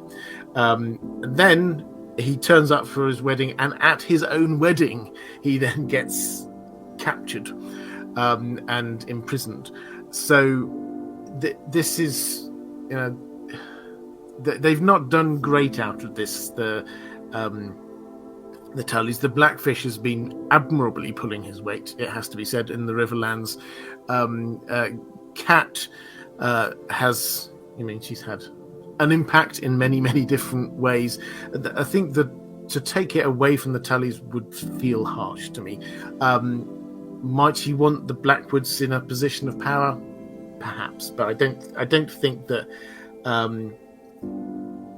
if we're going with this idea that we have King Bran as the Weirwood Network ruling, I don't think that he would think that necessarily the most important thing is to be a Lord Paramount. I think that his idea of power would be slightly different.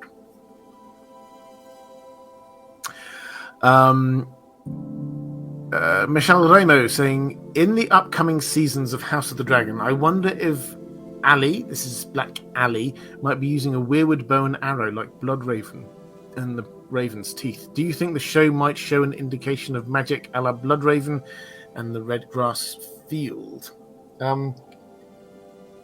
Okay, so Weirwood arrows crop up from time to time.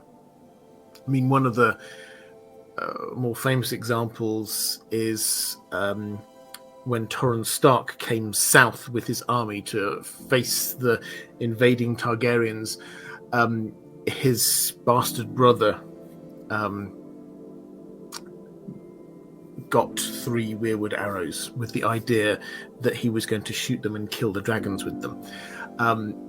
We then get the Raven's Teeth, the Battle of Redgrass Field. This is the first Blackfire rebellion. Yes, again, we're talking about Weirwood bows and arrows. And the way the story is told is that Bloodraven himself used his magic to be sort of directing where those arrows went, because those arrows then rained down fire on the Blackfires, and it was one of the most important moments in that battle, pivotal moments in that battle. Will we see Black Ali with Weirwood bow and or arrow? Yeah, I think that's a reasonable guess, actually. I think that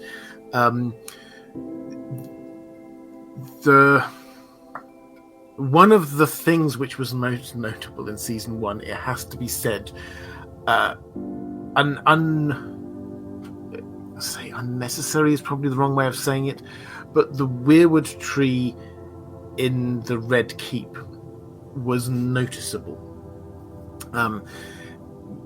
And you have to sort of take your mind back. Nobody was really expecting it until we saw it, because famously in the Red Keep, by the time of A Song of Ice and Fire, there is no weirwood tree there. And when Sansa, for example, goes to pray in the Godswood, then I think it's to an oak or something that she goes to, there is no weirwood tree. So actually going back and not just introducing a weirwood tree in King's Landing in the Red Keep, but also making it a central part of what is going on.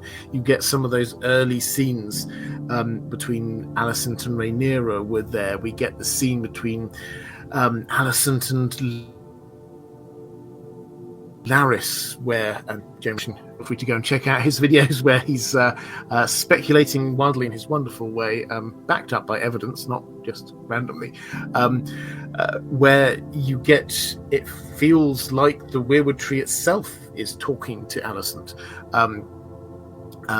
but the way that they've structured the scene, you get Larys and Alicent and then the weirwood tree in between them.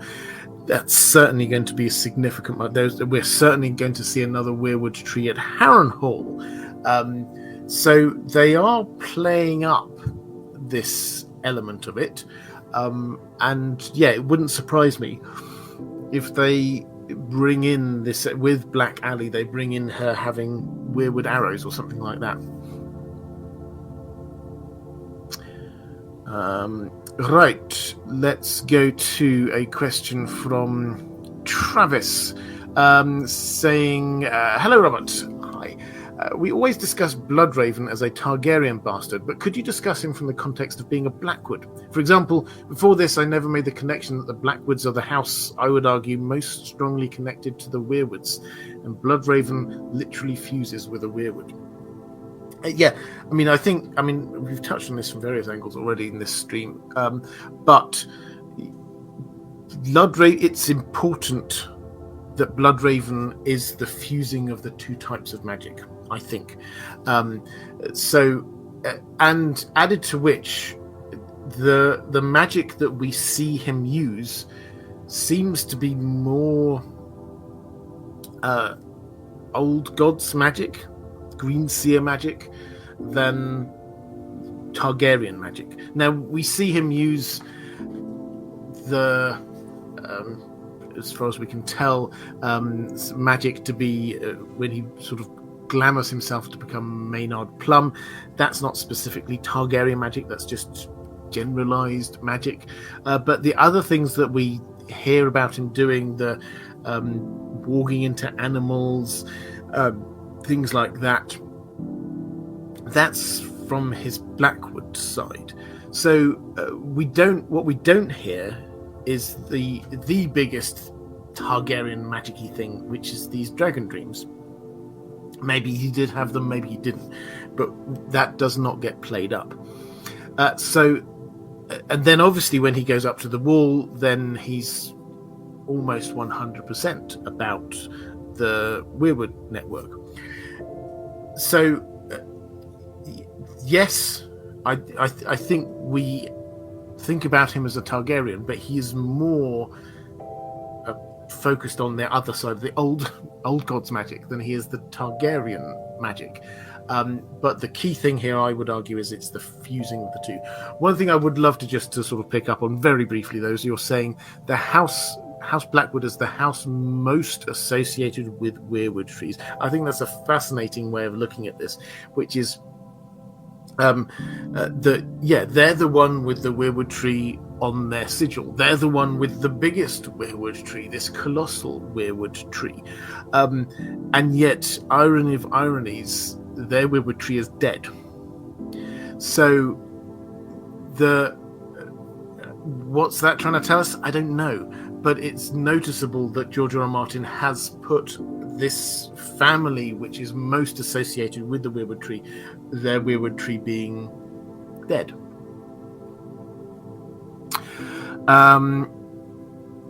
Right, let's go to a question from 444. We sort of connected to this, I guess, saying, is the dead weirwood tree and raven tree only a nice detail, or is there something more about it? Well,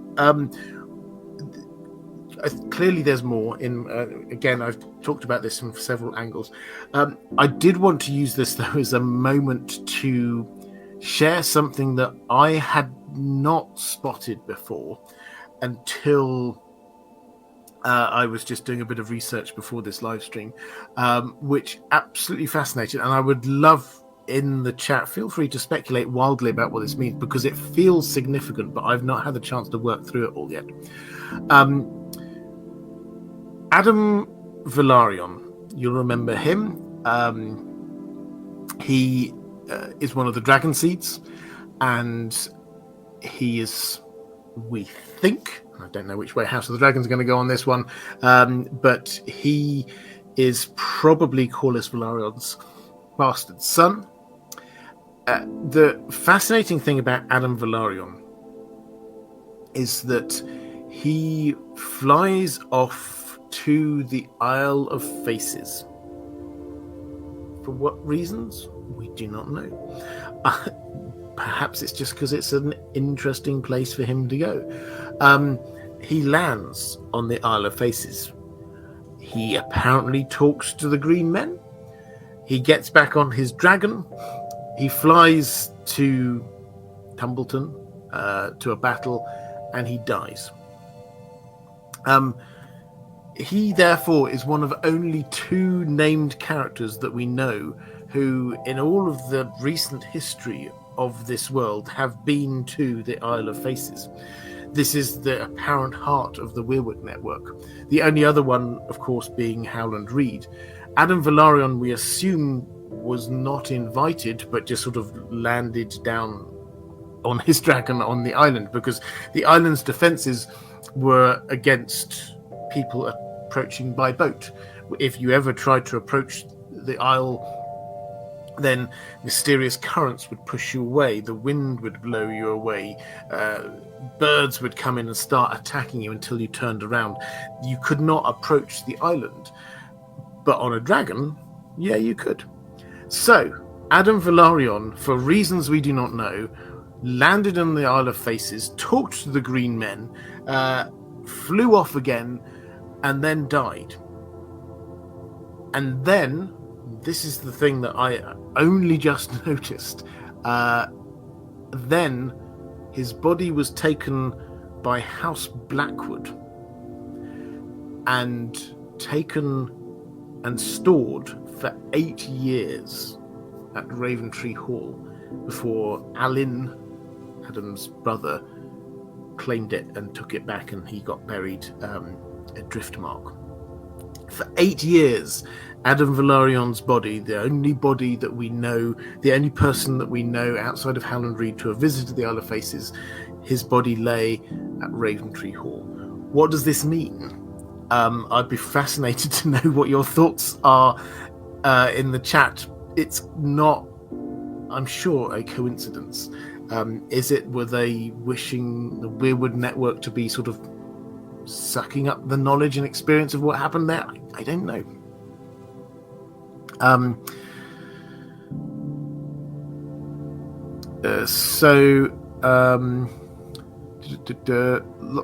Let's having a quick flick through the chat. Michelle Raymer saying, just reread Fire and Blood. How did I forget that? Yeah, it just happens. I think it's just a very brief mention. We're not. Our attention is not drawn to it. Carl Karsnark saying, Adam Velaryon and magic trees give off big time Bible vibes too. Makes you wonder who his Eve is or was. Northern Tommy saying, hey, just popping in to say hello and see where we're at. Good to see you. Andrew K saying, birds came in to send them off, but sea smoke just ate them. Yeah, absolutely. You're not stopping a dragon from landing there. Joel the Dreamer, thank you for the super chat, saying, through Betha and Melantha Blackwood, the Starks and Targaryens are likely related. Oh yeah, interesting. So the Blackwoods obviously married into the Stark family and the Targaryen family, so that does relate them. One of the things though we should probably point out with the not just the Blackwoods, but lots of houses. George R. R. Martin is great at giving family trees for the big houses, the Targaryens, Lannisters, Starks, things like that. But for the medium-sized houses, there's lots of gaps. And so we don't know exactly how different people are related to each other. That said, yes, they are related. But whether it's a close relation or not, I do not know. Dina Frederick saying, another instance of Robert just saying, and then he died. Well, he did just die. It's just a statement of fact. Is that a thing I say? Apparently it is.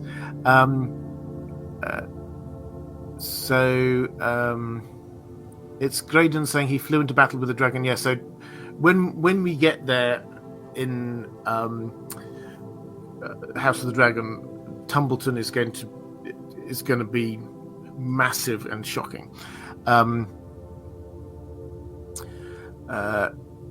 Did his dragon die too? Yep. His dragon died too. Michael talks about stuff saying there is that weird line about how the children of the forest were able to speak to the dead. I wonder if with old gods magic they could somehow get some secrets from the dead body. Possibly, or possibly just the something lingered, they just let that go. And so other people could not extract what he had learned. So, I mean, this is the other way of looking at it. I think instinctively, and I've not developed my thinking on this, as I say, I literally only just sort of spotted this afresh when I was preparing for this. There are two broad ways of looking at it. The first is, first of all, noteworthy that they did this. They took a random body and looked after it. We're not told of other random bodies that got collected and looked after in what was a horrific battle. But two possible reasons: because they wanted it for a particular purpose in order to, like, give it to the weirwood tree in some way, or they were just protecting it from other people because he had got certain knowledge that he gained from the Isle of Faces, and they didn't want other people getting that.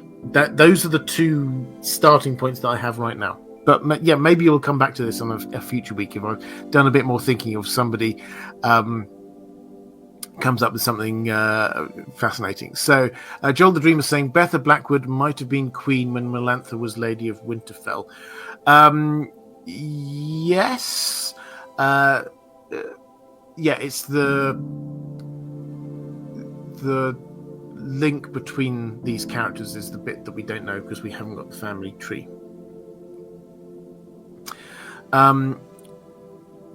Let's go to I've got two more questions from my patrons, so now is a good time to drop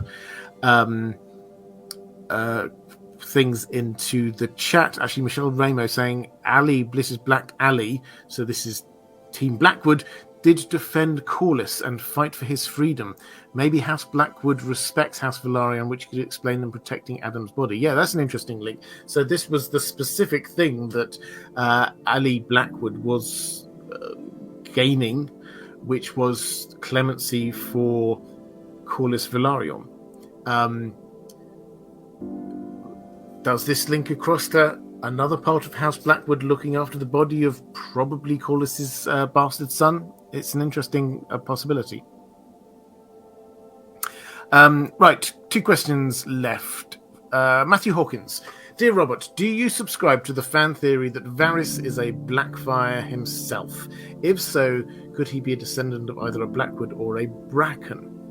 Well, this is, I mean, it is a bit of a tangent, but I see where you're coming from here. So Varys, we all know Varys. Varys in the books has got a plot going on with Illyrio to put Fagon, young Griff, onto the Iron Throne.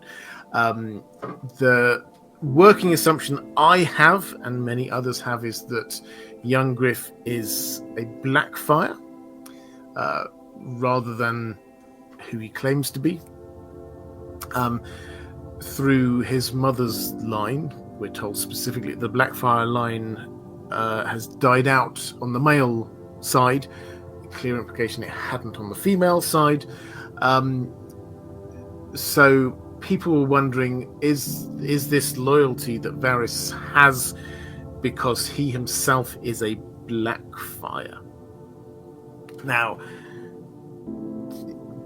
what do I think? Is it beyond the realms of possibility? No, it's possible. There are a couple of little hints, linguistic things.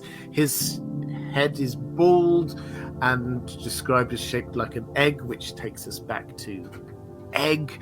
Obviously, a Targaryen. We're told very noticeably in book 1, when Cat is thinking about all of the secret passages in the Red Keep and how only Targaryens know of them all, and then Varys turns up and says, "Oh, I know of them all," and it's like, "Oh, does that mean you're a Targaryen?" So there are a couple of sort of hints, but neither of them are conclusive.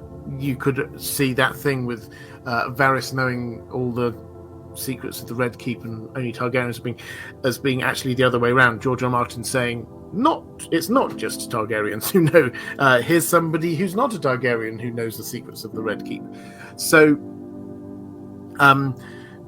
do I think that he is a Blackfire? It's possible, but it's one of those things where I think we don't need an extra layer for this storyline to work. If we have Illyrio, this is, and I will do a video on this quite soon. It's on my shortlist. The next few I want to do, the whole plot line, what's going on there. If Illyrio did indeed fall in love with and marry a Blackfire descendant, and had this child who they then decide they want to put on the Iron Throne because Varys has experienced what's happening in the Iron Throne and thinks that these people deserve better. Let's train this person up to be their king.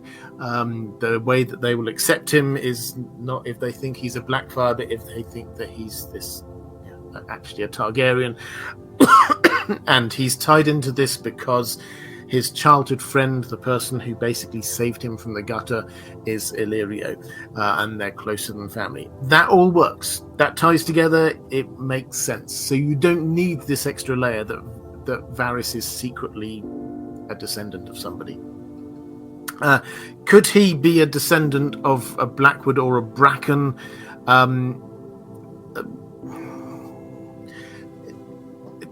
I don't personally see it. If anything, I could see him possibly being a descendant. Aerion Brightflame, Aerion the bully Targaryen from the first Dunk and Egg story, he got exiled over to Essos to Lys for a while, and George R. Martin has basically said, yeah, he's probably got some bastard children from there, so there will be bastard descendants of his over in the Free Cities. Perhaps Varys is one of them, is my take. That sort of ties in again with the other sort of anecdotal thing which could point towards Varys being of kingly stock in some way, is the fact that obviously as a child he was captured by a wizard, and parts of him, personal parts of him, were used as blood magic, basically, and we know that king's blood is the most powerful blood, so perhaps he has some genetic link back there. It's possible, but I don't think it's necessary. Joel the Dreamer saying White Harbour and Blackwood lands probably both have a mixture of old and new god worshipping subjects. There was a port. White Harbour is a global population. The Blackwood lands are more Westerosi. Yeah, that's an interesting. So, House Blackwood. We're not told this. House Blackwood itself, clearly they remain First Men stock, and they are worshippers of the old gods. We are not told about all of the people in their lands who are what they worship. The implication is that at least some of them are worshippers of the old gods, but we're not told that. The implication probably is that some also are worshippers of the Faith of the Seven, but certainly historically that land has had a lot of worship of the old gods in. But in terms of White Harbour, yeah, definitely it's got this mix of so the Wolf's Den is there, which is this very much an old men kind of structure, but White Harbour is the most cosmopolitan place in the north, it has to be said, with sailors and people arriving from the south and Essos and further afield.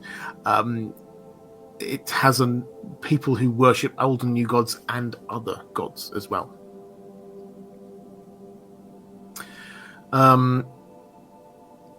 Andrew K, interesting question. Could Blackwood blood coming back into the line of succession, the Starks not so long ago, be part of the recent Stark magical reactivation?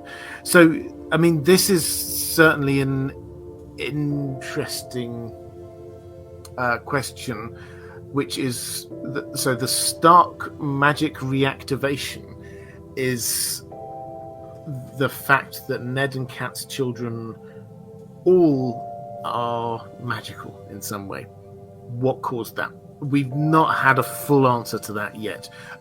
If the Blackwoods being sort of added into sort of the gene pool is the case, then you'd expect that would have shown up earlier generations. We don't know with Ned if there is anything there. We've been inside his mind for 15 chapters or whatever it was we had of Ned, and there wasn't really a hint that he was walking into anything or he had green dreams or anything like that. So maybe it just skipped a generation. We do not know. Ranabin Mitra, a fair counterpoint, saying more to do with an actual direwolf being in the royal Stark family's presence, reactivating them. Yeah, I mean that's a fair.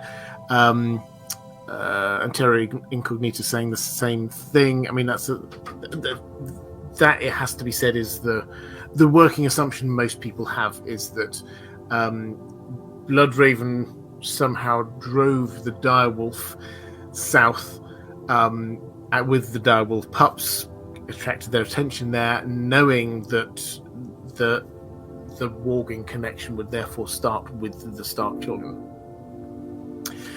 Last question from my patrons. Ninja Robbo saying, may I ask a slightly tangential question? Absolutely. About how bastard names work. Is it based on their mother, father, where they were born, where they were raised, or do the parents decide?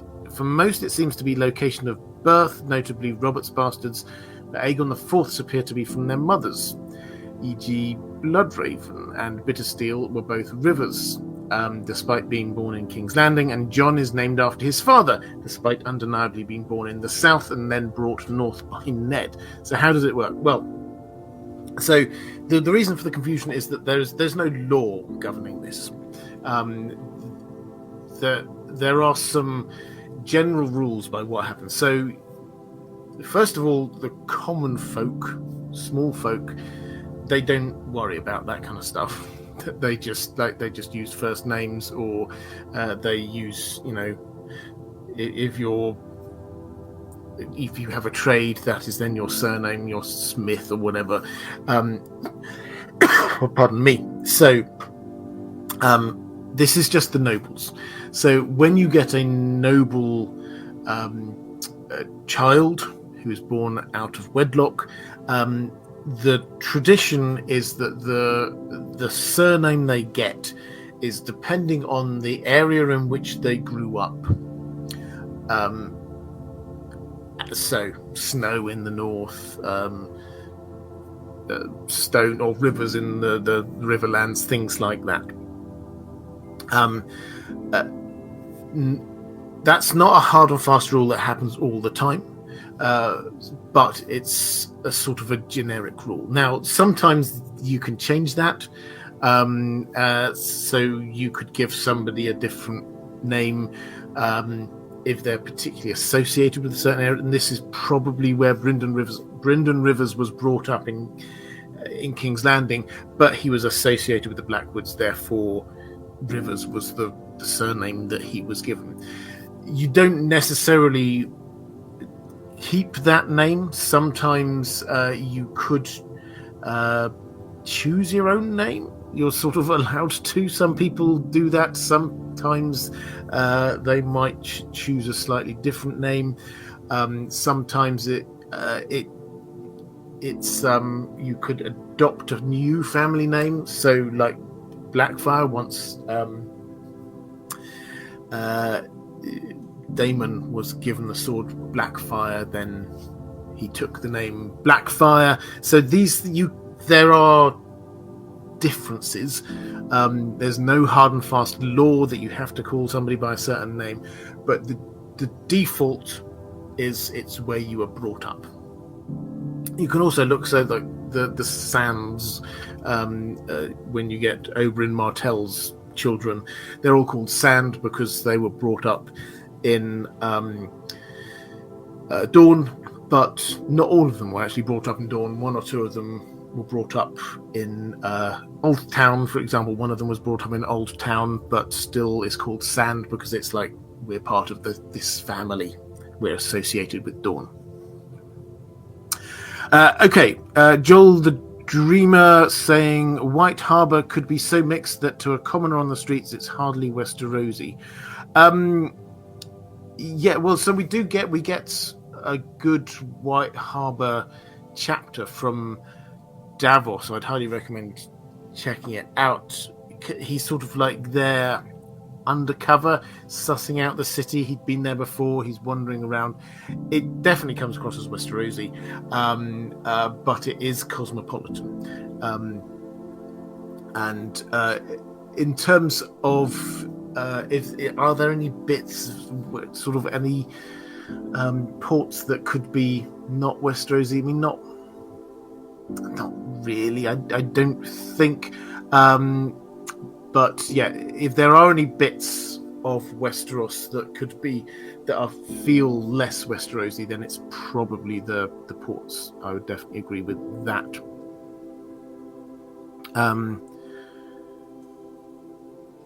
Let's go. Caius Ballerina saying we talk all the time about Rob's will's impact on the north, but how will it affect the Riverlands?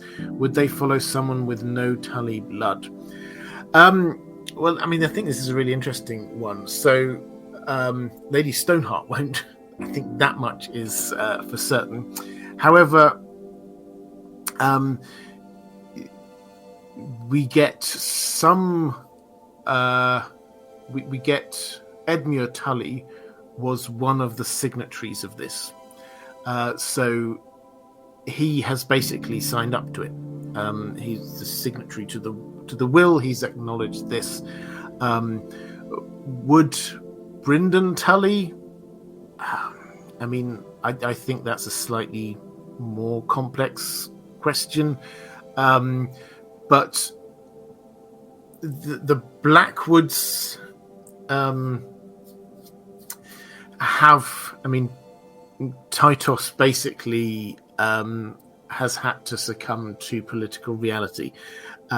When Jaime was there, they were being starved out. They could have survived a few more weeks, perhaps, but they were running out of food. So the political reality was that the Blackwoods had to give in to the Lannisters. And that, I think, is the key point about most of the Riverlands. The Riverlands are where the battles have been harshest. They always are where the battles are harshest. And so the Riverlands' main families are having to just bend the knee to what is reality. The Mallisters are the same. They had to accept the rule of, or the oversight of, well, the phrase came to get them, but it's the same coalition against them. Yes, I think the short answer is that yes, they probably would still, because they've seceded from the Seven Kingdoms. And what have they had? They had Robb come and fight for them, and the Lannisters have been burning their lands. They do not want the Lannisters to be ruling them, and they would, if Jon inherits and Jon is a fair and wise ruler, then there's absolutely no reason why, leaving the war aside, why they wouldn't wish to follow him instead. Purely pragmatically. Okay, let's go to the chat, see where there's got a few more questions.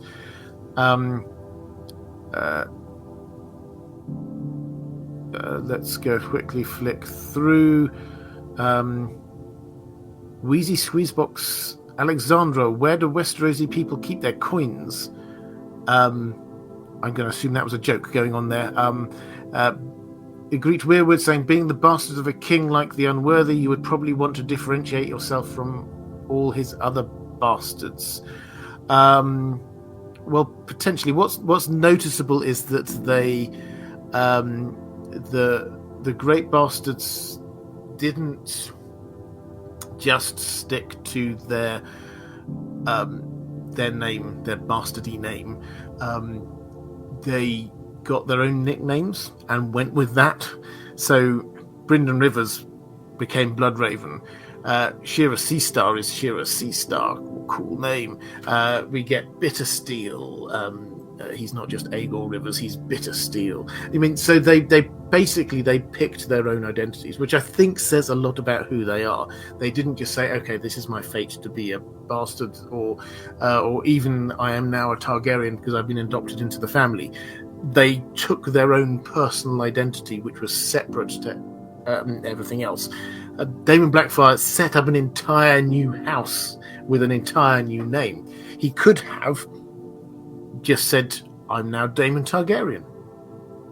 And that everybody would go, okay, that is technically something you're allowed to do. But no, he set up an entire new house. So I think that's the key thing, I think, about them.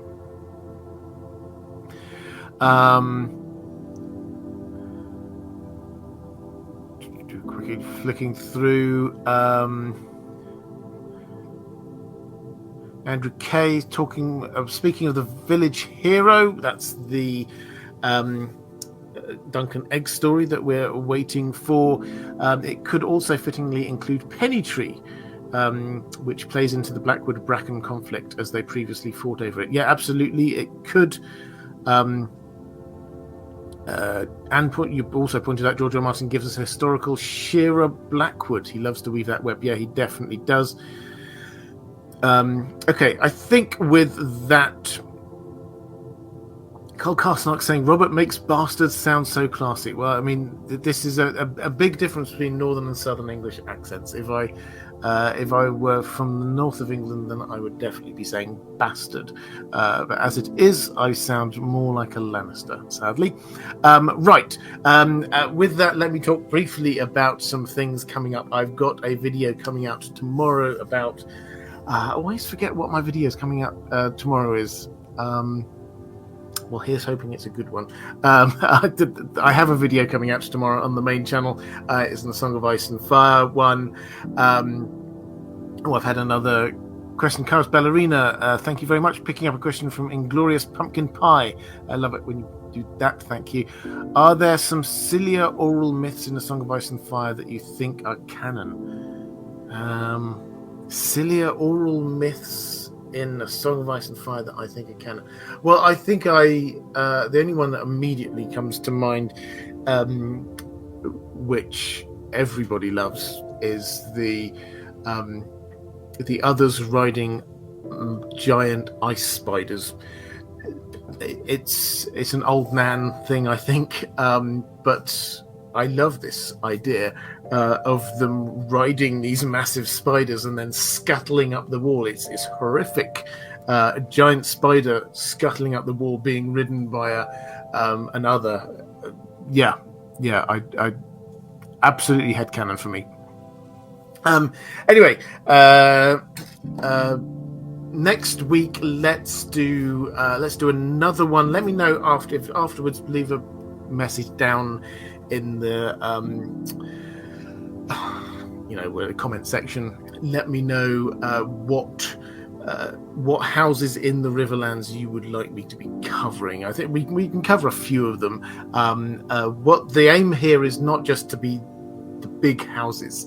And so, yes, we probably will cover House Tully, but what are the houses that are intriguing? The things the places that make you go, I don't know about that. I'd love to learn a bit more about that. Are they magical? Is there something mysterious going on behind the scenes? So that kind of house that we're wanting to look at in this series. But on this channel, we've got more of the short form content coming out. Over on the Well Told Tale, which is my audiobook channel when I'm just reading great stories, we're working our way through Dracula. Now we're about halfway through Dracula. Fantastic story. And if you are wanting to be watching more of these live streams and appearing somewhere around here, will be a link to that. If you would like to support this channel, appearing somewhere around here is a link to Patreon, which is the best way to do that. Okay, that's all for this time. Thank you, patrons. Thank you, moderators. Take care, everyone, and I will see you again same time next week. Bye.